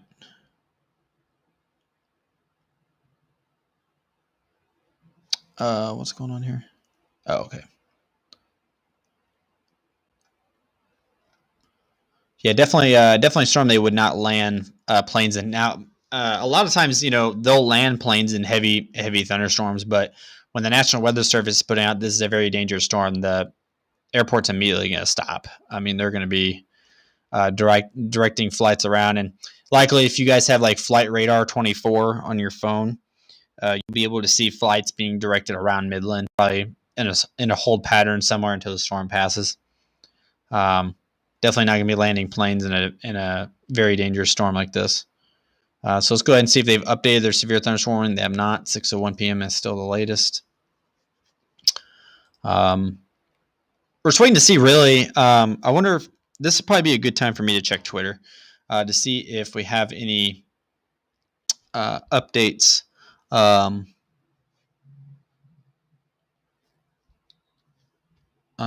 Twitter about this storm. I'm sure we do. Let's go to Midland.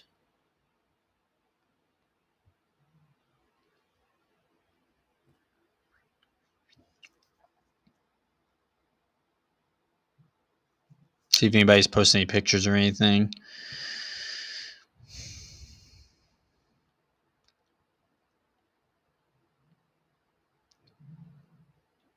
I don't see any pictures of the storm yet from Midland, which is very shocking. Usually you in a populated area like this, you would get some photos. I'm gonna check Facebook too to see. Yeah, it's a good point. Z says especially airports like Midland, where they're more regional planes, so they're smaller. Planes can't really handle the severe winds, like maybe jumbo jets can, I guess.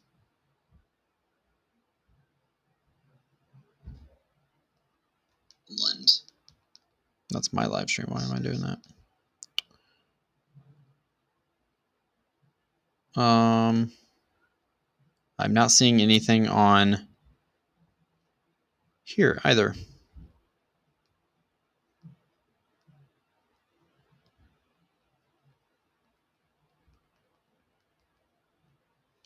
Okay, so I don't see anything on social media in regards to this thunderstorm.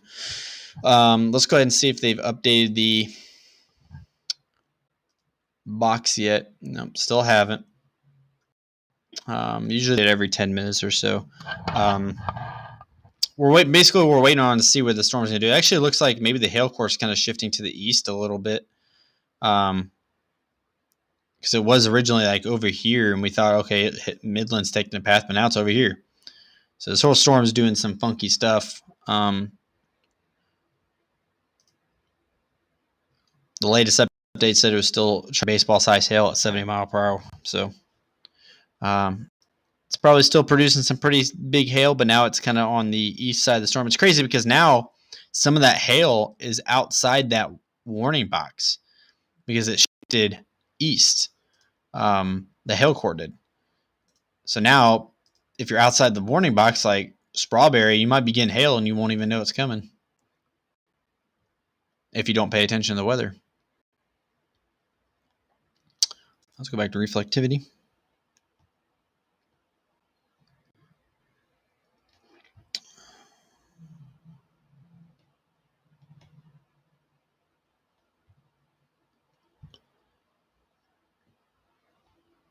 Yeah, there's nothing on social media about. So we're just gonna wait and see what they do here with this warning. I'm gonna keep checking, see if they update. Definitely gonna be continuing the severe thunderstorm warning storm, as it's still producing some pretty good size hail. But the question is will they?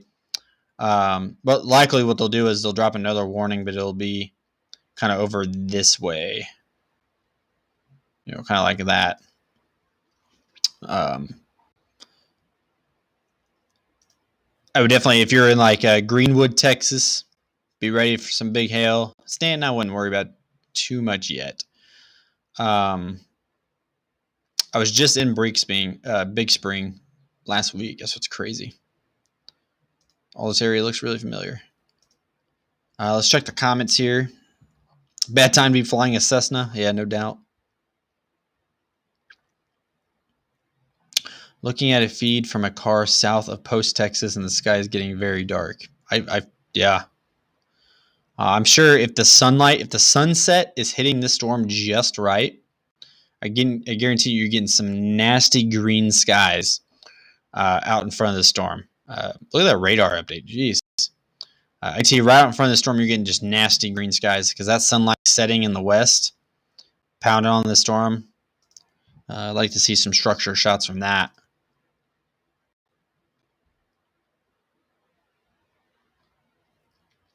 As for the cone of silence, max tilt of Doppler is 19.5 degrees or something like that. Yeah.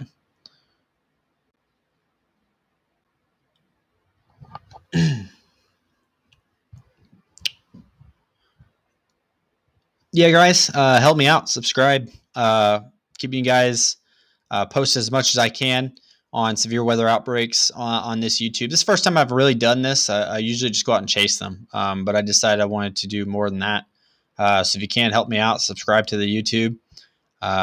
Hit notifications bar. So if you want to get notified of live weather briefings, you can. Is that heading towards Big Spring? It seems like it. Big Spring being up here. I don't see the storm dying off completely. There's Big Spring up here. Then this storm is moving kind of this. It's good. It's coming out.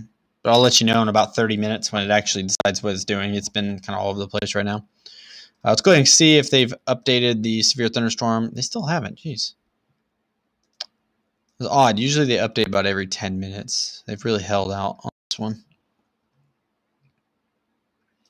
They're probably confused just as much as we are. So, again, we're going to keep just tracking this hail too. This storm's getting ready to cross I-20 here soon. The hail core, however, is still well south of I-20. You can see right there. A couple areas maybe of baseballs still appearing. Southwest of Strawberry, almost out of the warning box. They will need to adjust this warning box pretty soon. Otherwise, you're going to have baseball-sized hail on the outside of it. But if you live in Strawberry, get ready for some big hail. Stanton, maybe start preparing as well, but Greenwood definitely need to be preparing for the big hail. Big Spring's dodging two severe thunderstorm warnings right now, one to the north and this one to the southwest. It has been a slow-moving storm. It's like 30 miles per hour. At least it's not that 5-mile-an-hour storm we had yesterday, but Casey, they're still saying baseball-sized hail. The update, they have not changed it yet. As of 6:01 p.m., it's still baseball-sized hail 15 minutes ago. Usually they update frequently. Usually they'll update every 10 minutes on a storm that's, quote, very dangerous. So I'm shocked they haven't updated yet. But nonetheless, we're going to continue it. Very dangerous storm approaching the Midland, Texas area. Baseball-sized hail, 70-mile-per-hour winds. Not a good mix. The storm is moving quite slow, which is good because originally we thought it was going to go right over Midland during rush hour traffic, and that was 45 minutes ago. And it's still moving south of I-20, so it's certainly not going fast. And no problem, Lisa.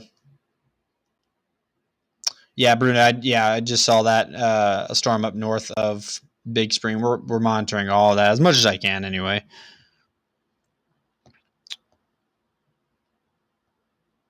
I think that's the radar I need to be on. A little bit of rotation up on that northern storm north of Big Spring right now. We'll keep an eye on that as well. As soon as this storm's out of population. Click to make sure I'm not missing any tornado warnings. I'm not, unless it's in Canada. But it's definitely been an odd storm. It was on a direct path for Odessa, and then it was on a direct path for Midland. Now the hail course kind of shifted east. Looks like maybe it's even weakening in the hail core a little bit. You can see the purple starting to fade away. Some of that outside that warning box. So I know NWS Midland really trying to think about what the storm's going to do. They're probably trying to understand which way it's going to go. Is it going to go this way, or is it going to continue at northeast track? Because you can see the storm up here is on that east track. So likely what it'll do is it'll link up and probably do like one of these little deals and make that right turn and head southeast.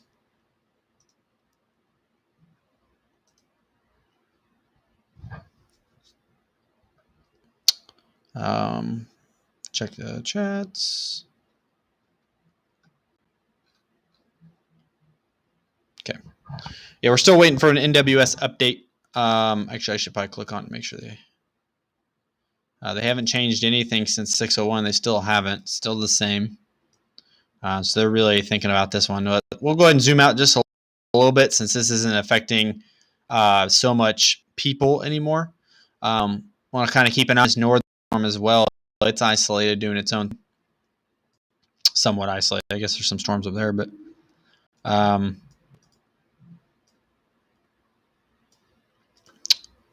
I'm going to step away for 2 minutes to use the restroom.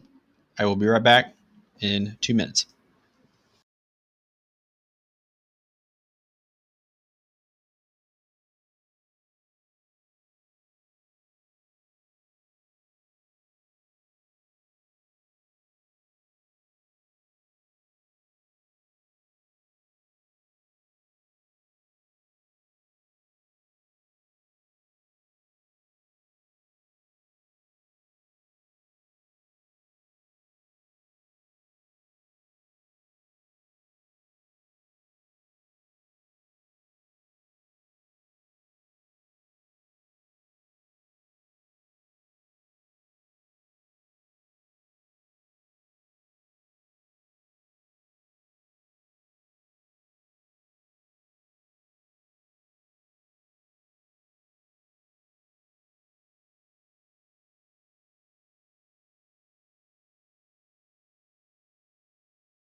All right, I am back. Still monitoring this dangerous storm near Midland. Looks like it might be making that northeast turn. It looks like they updated the warning here a little bit. Definitely don't want to be driving over State Road 58 right now. Originally we thought I-20, but it made a random right turn. I guess not random. It's following what the storm was supposed to do. But let's see what the new warning says. Still got that 10-inch size hail. No longer the 70-mile-per-hour winds. 2-inch hail. Still large hail, though. Impact people and animals outdoors will be injured. Expect the hail damage still to roofs, siding, windows, and vehicles. And expect wind damage to roof, siding, and trees. So with that big hail coming down, one of the big things you want to remember is that hail is coming down, it's hitting those trees, it's breaking the tree limbs just from the hail, and then you add on the 60 to 70 mile per hour wind gusts you're getting as well. It's not doing anybody good. But while we have a minute, guys, don't forget to subscribe on the YouTube channel for more breaking severe weather coverage. It's what we do all day long here. We're 3.5 hours deep in this severe weather coverage. We've been covering storms from Michigan all the way down to southwest Texas.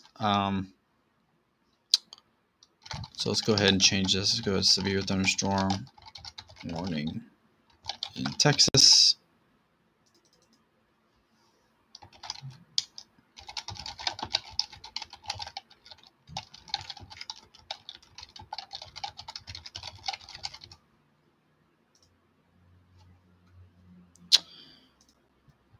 All right.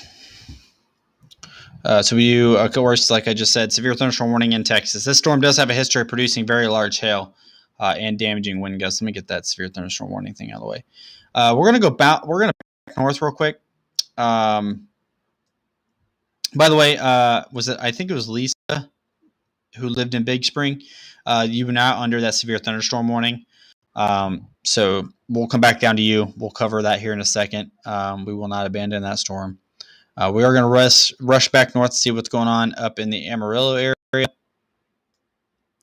Looks like that storm is stalled out. It looks like it's just in the same place. Pretty sure it's the same place as it was earlier. It's not moved. It's doing what storms did in Kansas yesterday, 5 mile per hour motion speed.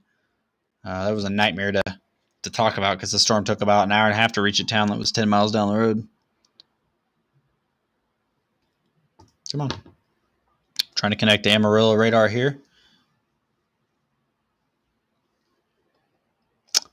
Let's see what we're doing here. So it looks like, did it just stall? Because it's in this almost the same place. But this is nearing Amarillo, just west of town now. It didn't look like it stalled. It's just going really slow, I guess. I think the thing is it's recycling on the backside constantly. And so it's just stationary. It's not doing anything. Let's go ahead and check how big the hail is here on this storm. Again, this is a severe thunderstorm west of Amarillo. It's packing some pretty big hail. Probably your ping pong ball to tennis ball size. We can actually pull up the warning here and see what they're saying. 2-inch hail, 60 mile per hour wind gusts. Again, damage to roof siding and trees is possible. People and animals outdoors will be injured. That's a very important statement right there. People and animals outdoors will be injured. I mean, if you step outside and get hit in the head with one of these hailstones, you're going to get hurt. There's no way to avoid it. Actually, we'll pull up velocity as well. I know these are some of the storms we were watching to kind of start spinning maybe. So we want to pay attention, make sure they're not dancing around somewhere in there. Zoom in here. Let's go ahead and pull up velocity.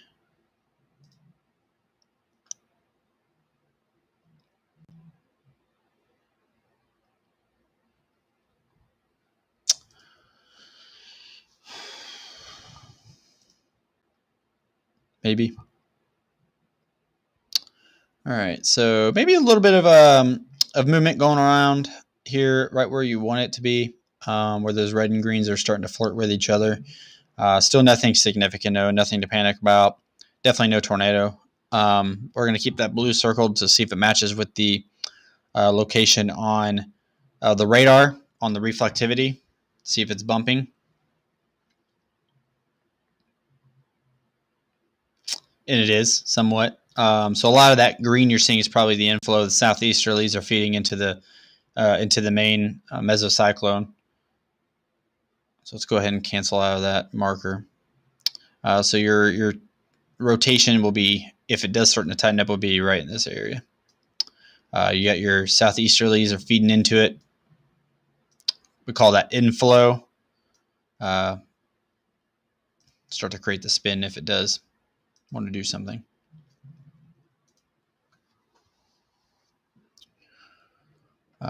Let's make sure. I'm going to make sure I'm not missing anything on Twitter.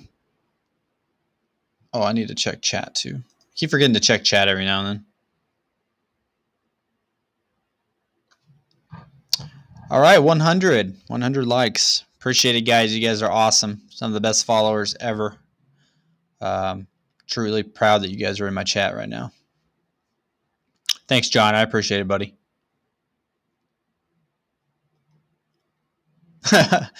New Year's countdown.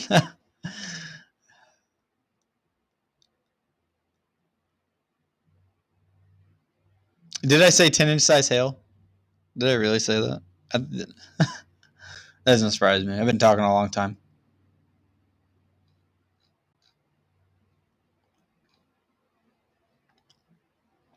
Come on. I'd have to check the shear. I knew it was like, I want to say 100 to 200.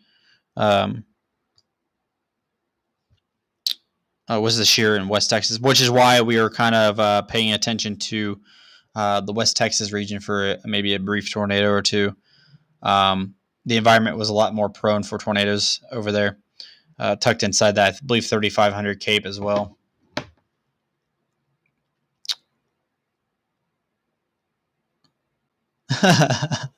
My bad, guys. I didn't mean to say 10-inch size hail. I don't know where I got that from.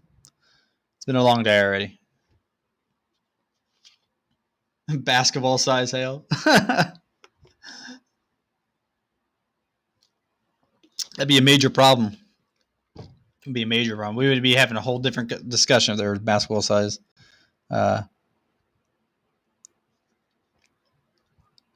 No, I didn't say basketball. I said 10-inch, but that would be about basketball size is what he's getting at. 10-inch size hail. Wonder where I was getting that from. Where was I trying to get at? I would never say that being serious.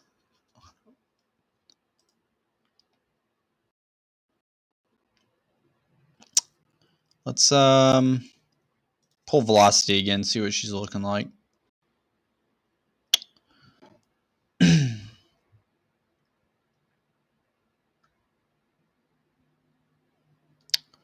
Maybe. We're going to pull velocity. Still, National Weather Service still has it on that eastern movement. I think it's going to kind of make that turn to the southeast here soon and kind of do like one of those little turns. I don't see it continuing east in Amarillo. There's your velocity scan. Still really nothing, but if it wanted to do something, it would do it right there. Actually, I'll even get a little bit closer. An eye on it. Let's pull reflectivity back up. I'm going to pull also, make sure we're not missing anything in Nebraska and Kansas.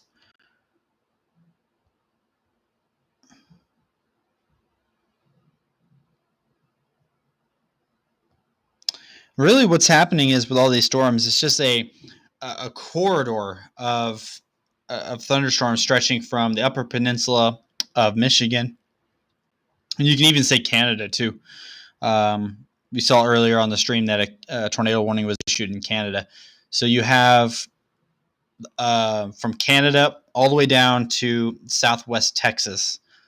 So a few thousand miles of these little tiny storms just firing up and just dropping big hail. There's a gap between northern Iowa and southwest Wisconsin without storms, but other than that, you have these little storms and a little gap between the panhandle of Texas into Kansas. But you have that long line of storms just producing little individual supercells capable of some big hail and damaging winds. We're still focusing on the panhandle for that tornado threat, but as the day goes on, that tornado threat reduces.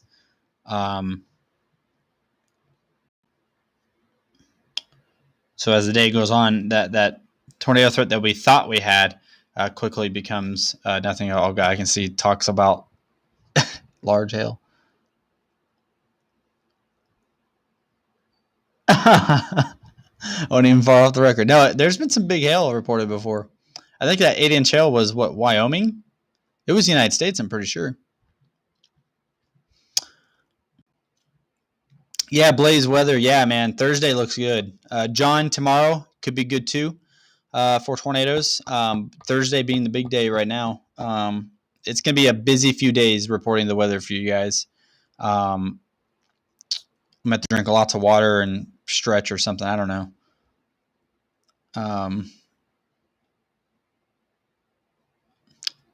Justin says parts of upstate South Carolina just got some nice rain for the first time in over a week.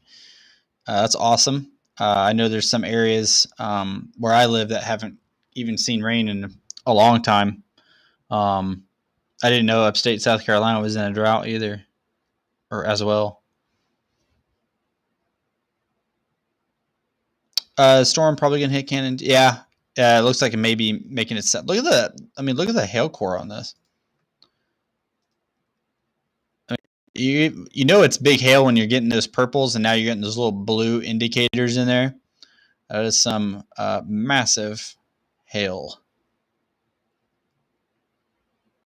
Imagine what this would look like with that 8-inch hail, or even that 10-inch hail. I said this would be like oh my goodness, can't even imagine. And then the color scale goes up that high. There's your hail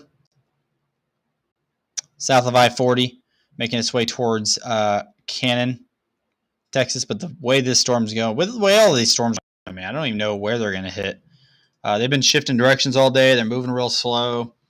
So it's really hard to tell. This is so far, we might jump back south to that storm. Actually, we probably will. Let's go ahead and drop back south to that storm nearing Big Spring. Only because it looks like maybe it's packing some pretty good winds down there. We might even have a CC drop just for wind. Let me pull up the Midland radar.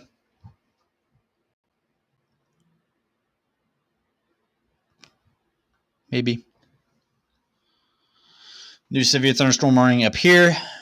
So let's go ahead and zoom in here and see what we got going.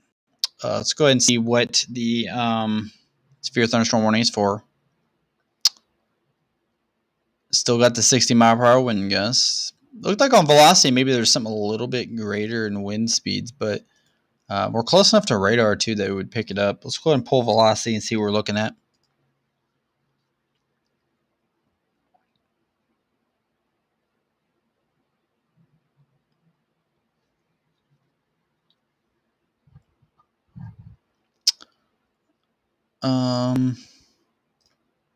Come on.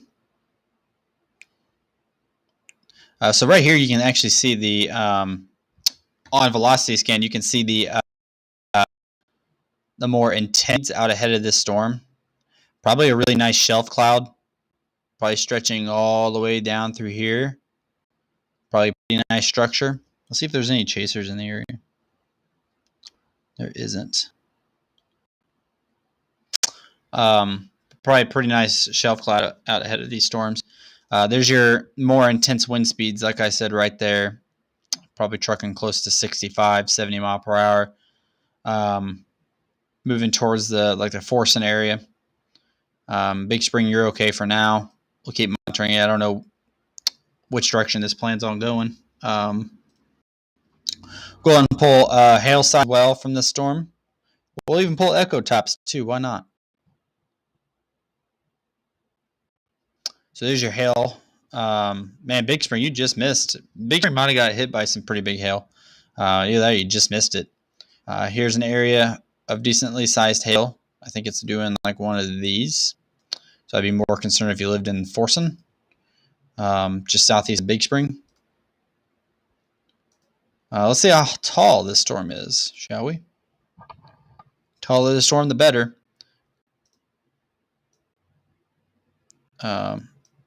Looking at 55,000 feet, which is ginormous. And this storm even looks taller than that.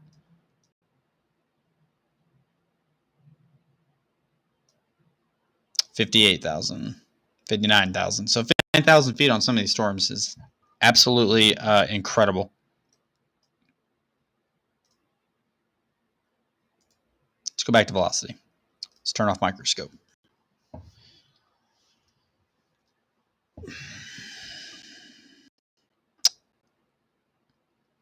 Yeah, so right there is where your waves are. So we'll watch that. I'm also watching the storm still to the north near Amarillo. We don't want to sleep on that considering it's nearing population, but it's moving so slow. All these are. These ones to the south are at least picking up somewhat speed. This one west of Amarillo is still just stationary almost. So that's been the talk the last couple of days. Just these storms are just moving slow, and it's taking forever for them to get to population, so you're not getting the information quick enough. But I expect pretty quick moving storms tomorrow and on Thursday as well. Thursday being the big day, of course.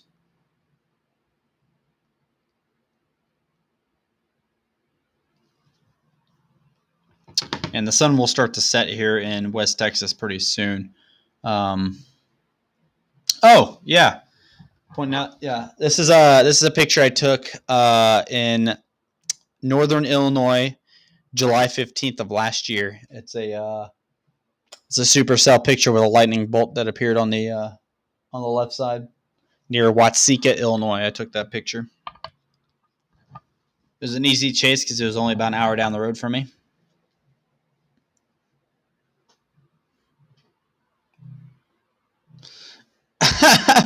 We got conspiracy theories going on in a live weather coverage chat. The bot has 101. Okay. That's a pretty good conspiracy theory, to be honest.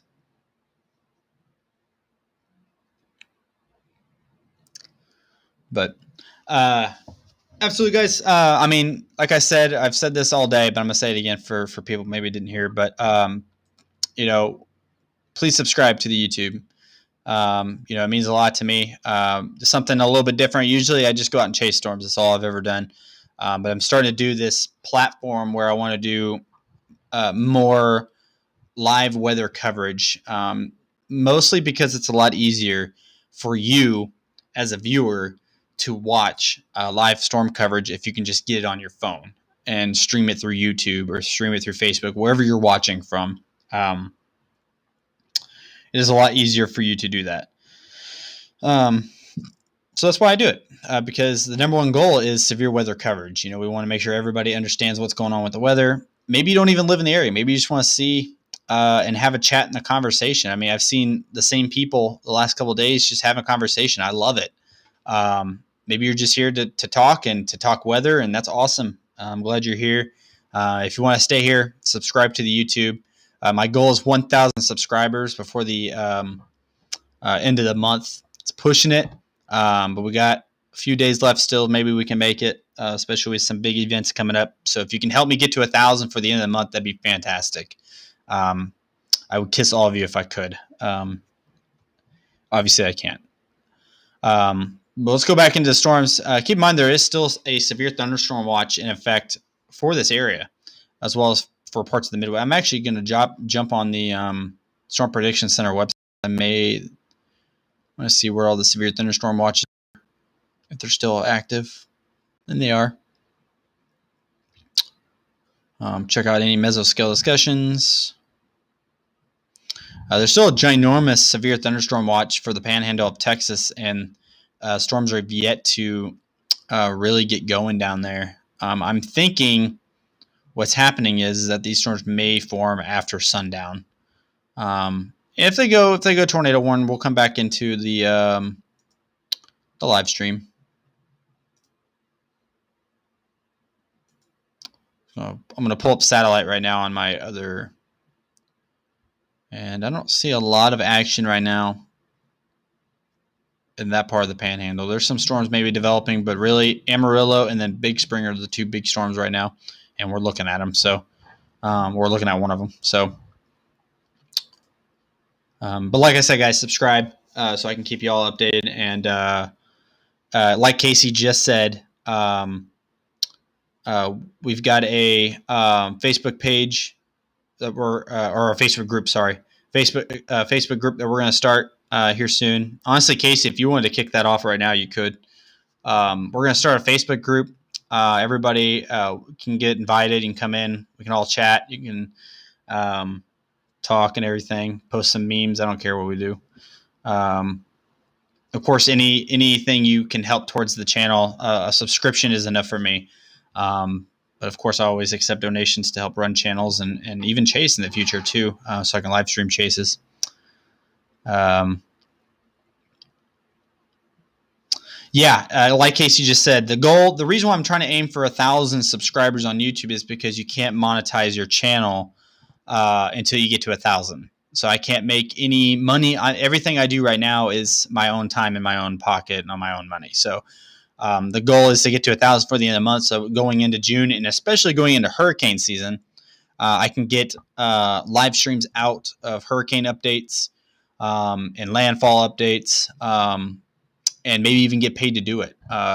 So that's kind of the goal. So I can do this. I'm not expecting to make a living out of it, but at least get a little bit of something so I can take the time and afford to do it. That's a great point, Casey. John says watching live stream chase is horrible. Yeah, it really is. We were pulling a couple of my friends' footage yesterday, and it was not staying up. We couldn't get it, so we had having to watch Thunder Chasers on Facebook. They did pretty good. Never heard of them before, but they did pretty good. And then when we got the close stuff, we switched over to livestormchasing.com, and it was in and out the entire time. We were able to see a little bit, but it is what it is. Bobby says, thank you for what you do. I was in a spotter for years. The last several days, I don't trust radar much anymore. Yeah, I mean, first off, thank you for that. I appreciate it.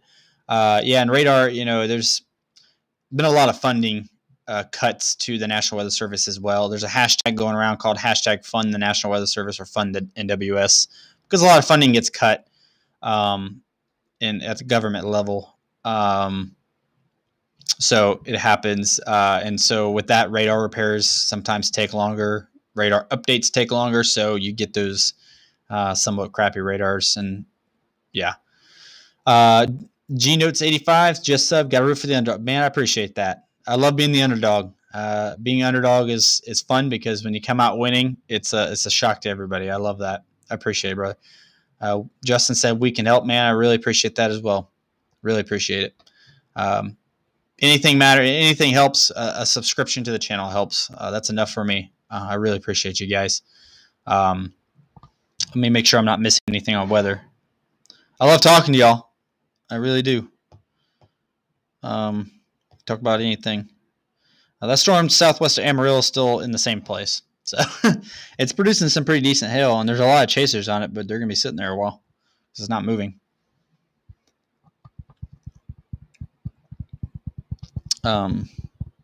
So that storm southwest of Amarillo, I'll actually jump back up there. The storm looks like it's weakening out a little bit. Big Spring, just kind of pay attention. You might get some pretty interesting winds. We'll shoot back up to north to Amarillo real quick. I'm going to show you how this storm is still not moving. Look at the warning box. It's still in the same place. It's got to expire. Use Amarillo radar. It actually looks like it's more on the eastern trek now, so Amarillo, if it stays on its path, might be getting some long time hail. You guys ever see like the videos or photos of people holding like big piles of hail in their hand? It's mostly because those storms move so slow that they just dump hail like it's snow. It's incredible. Go ahead and switch over the caption on this as well. So this is severe thunderstorm warning still, same area. It's really not moving very fast. That's not what I meant to do. But it is producing some decent size hail. It does have a history of producing very large hail. Christy Miller just found your channel and subscribed. Thank you, Christy. I really appreciate that. Really, really appreciate that. Y'all, another shout out to Casey Jones, man. My moderator, he's been killing it. He's been in here absolutely killing it. Keeping everybody updated for me so I can focus on radar and talking. Appreciate you, Casey. Those who just turning in, we're still observing a severe thunderstorm warning on radar here. This does have a history of producing very large hail. I think a 1-point ping pong ball size hail. The storm to the south was producing baseball, but it is not doing that anymore. This storm is a pretty decent hail producer right now. Thanks, Joe. I appreciate your subscription, man. Really do. Let's go ahead and pull up integrated liquid. Take a look at the hail here. You probably still, you still got some purples and whites in there. That's indicating your bigger hail. Even back here, you got an area of larger hail. Probably ping pong ball size hail. If I had to guess, let's take a look here. It was upgraded. Okay, so we have tennis ball size hail now. So we're definitely getting up there in size. Tennis balls hail can certainly cause injury, so please take that serious. But we do have tennis ball size hail on this storm currently. And this is southwest of Amarillo, Texas. It looked for maybe a second. It was doing its thing going back east. I think it's still going to miss Amarillo to the south.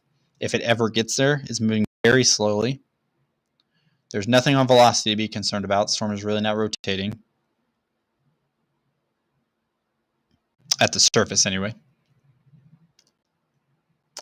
Let's see what the speed of this storm. It looks like actually they got, it's back down to ping pong ball, so I spoke too early. As of 1 minute ago, they did bring it back down to ping pong ball sized hail. It's no longer tennis ball. Still dangerous. Still can put a dent in your head, cause some stitches. I've seen it happen. This is radar indicating it's moving east at 15 miles per hour. That's why it's taking forever. Very slow moving storm. East at 15 miles per hour. Getting close to Interstate 27 somewhat. Could take an hour and a half to get there, though. The speed it's going. Good, man. We love having weather nuts here. That's all we are.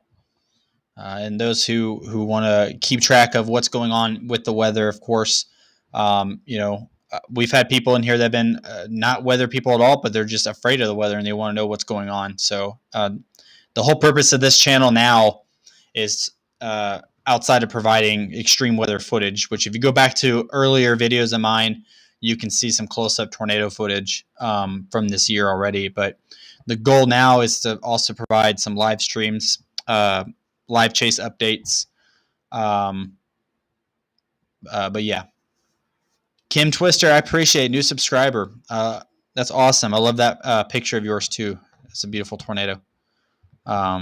The storm outside of Amarillo is more stubborn than me. Amen, man. Amen to that. This thing is not moving. It is right now the most impressive storm on radar. The storms to the south are becoming linear. There's a storm in Iowa. Let's see what's going on there.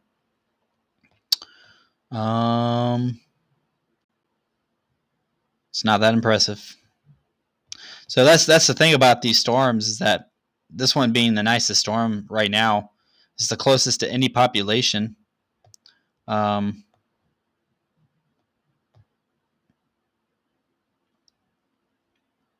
it's moving so slow, it's really not doing anything. If this storm was moving faster, it would definitely be a little bit healthier. When storms tend to move a little bit slower, they die off, they choke on themselves. That is what's happening with the storm. You can tell how it will strengthen and then die. Strengthen and then die. It just keeps doing it. Look at that next update, it looks like it's dying again. So if the storm was moving a lot quicker, it would probably stay a pretty strong storm. What it's doing right now is just dropping hail in the same place constantly. It is what it is.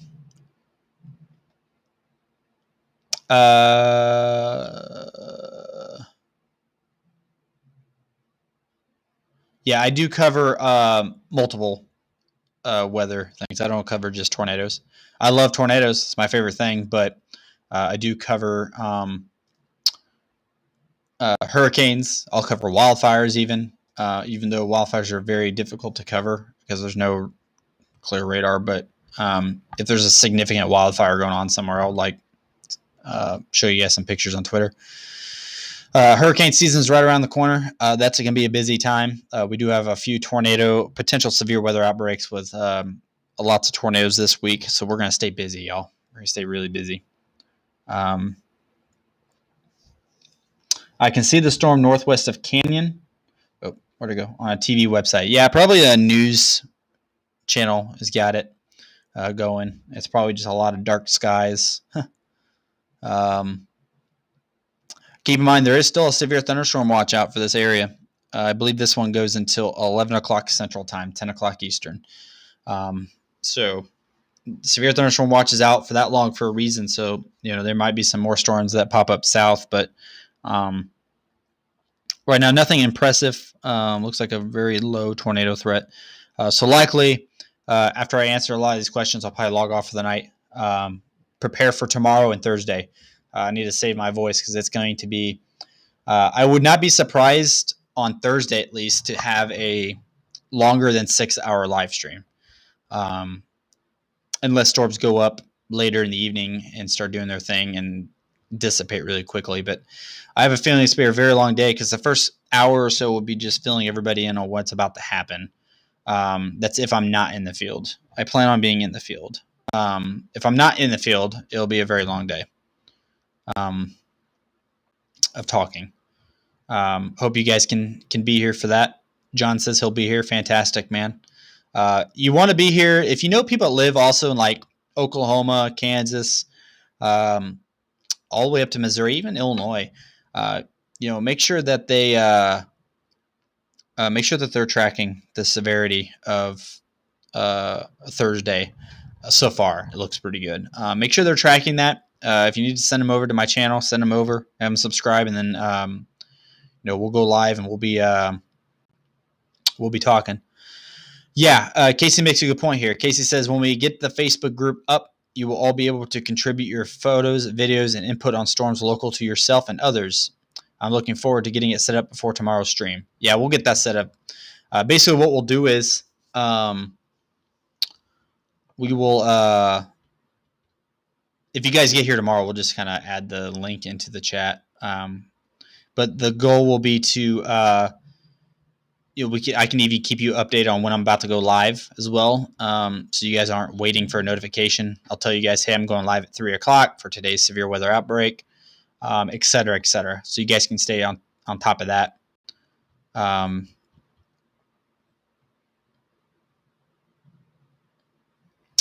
Yeah, Patrick, threat a little bit further east tomorrow as well as north. I know there's really even maybe a tornado threat where this radar's sitting too. Thursday, though, definitely further east. Thursday is looking pretty good out across Oklahoma, southern Kansas, all the way into like northern Missouri in that area. Or southern Missouri, sorry, northern Arkansas. Man,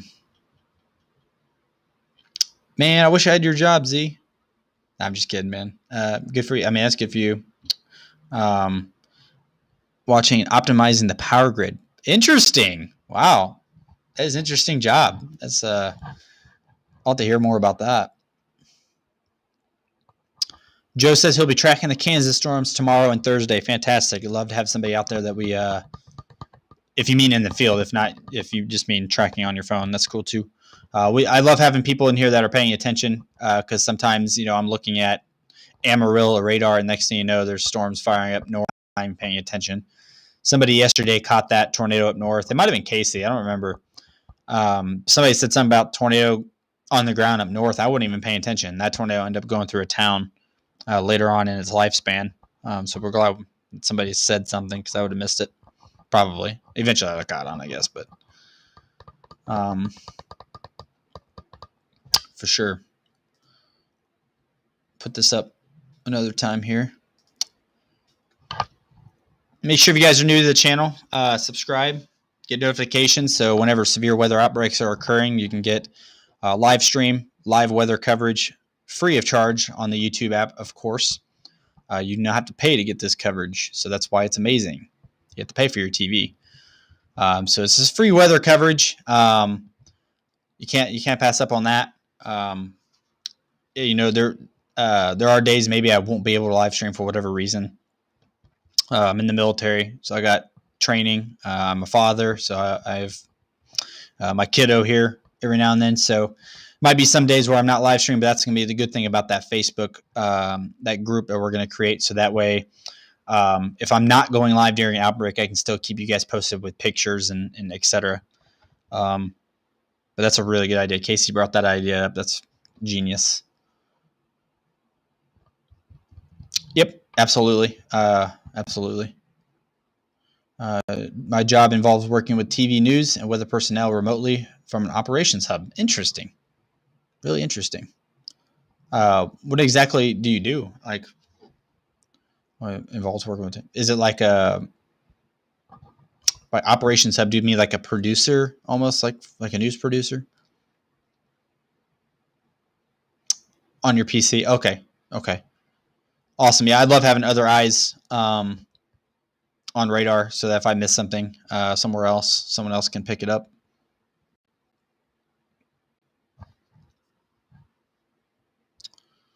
Before we log off for the night, I'm going to make sure I'm not missing anything. I do not want to log off. I don't think, and if the tornado threat increases, I'll go back live. I don't see it increasing tonight. It looks like it was pretty much a dud. I mean, the storms that are firing up were the storms that we were paying attention to for tornado activity, but I don't think anything's going to happen. So if it does, I'll come back live and we'll do a quick tornado coverage. Even if it lasts 5-10 minutes, I'll come back live.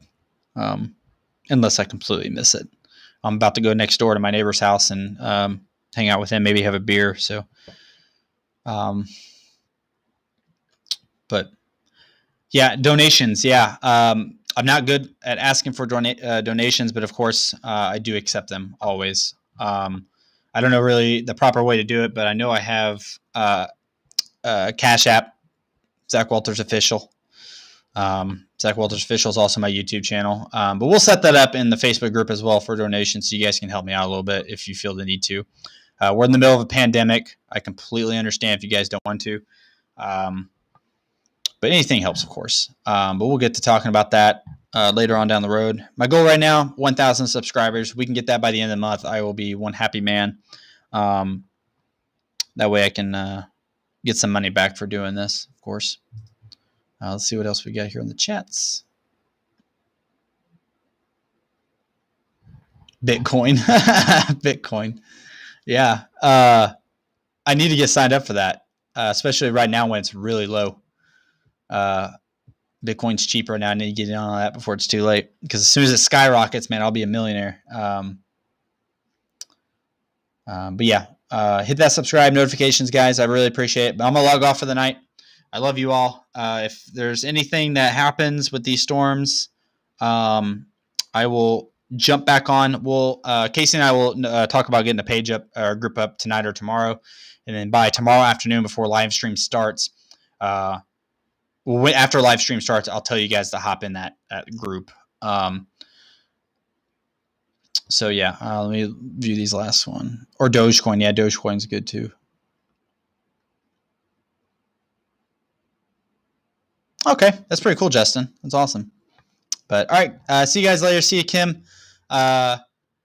Casey, I'll talk to you in a second. Thank you guys so much. If one of these storms goes tornado warning for some random reason, we will come back in. But until next time, y'all, till tomorrow,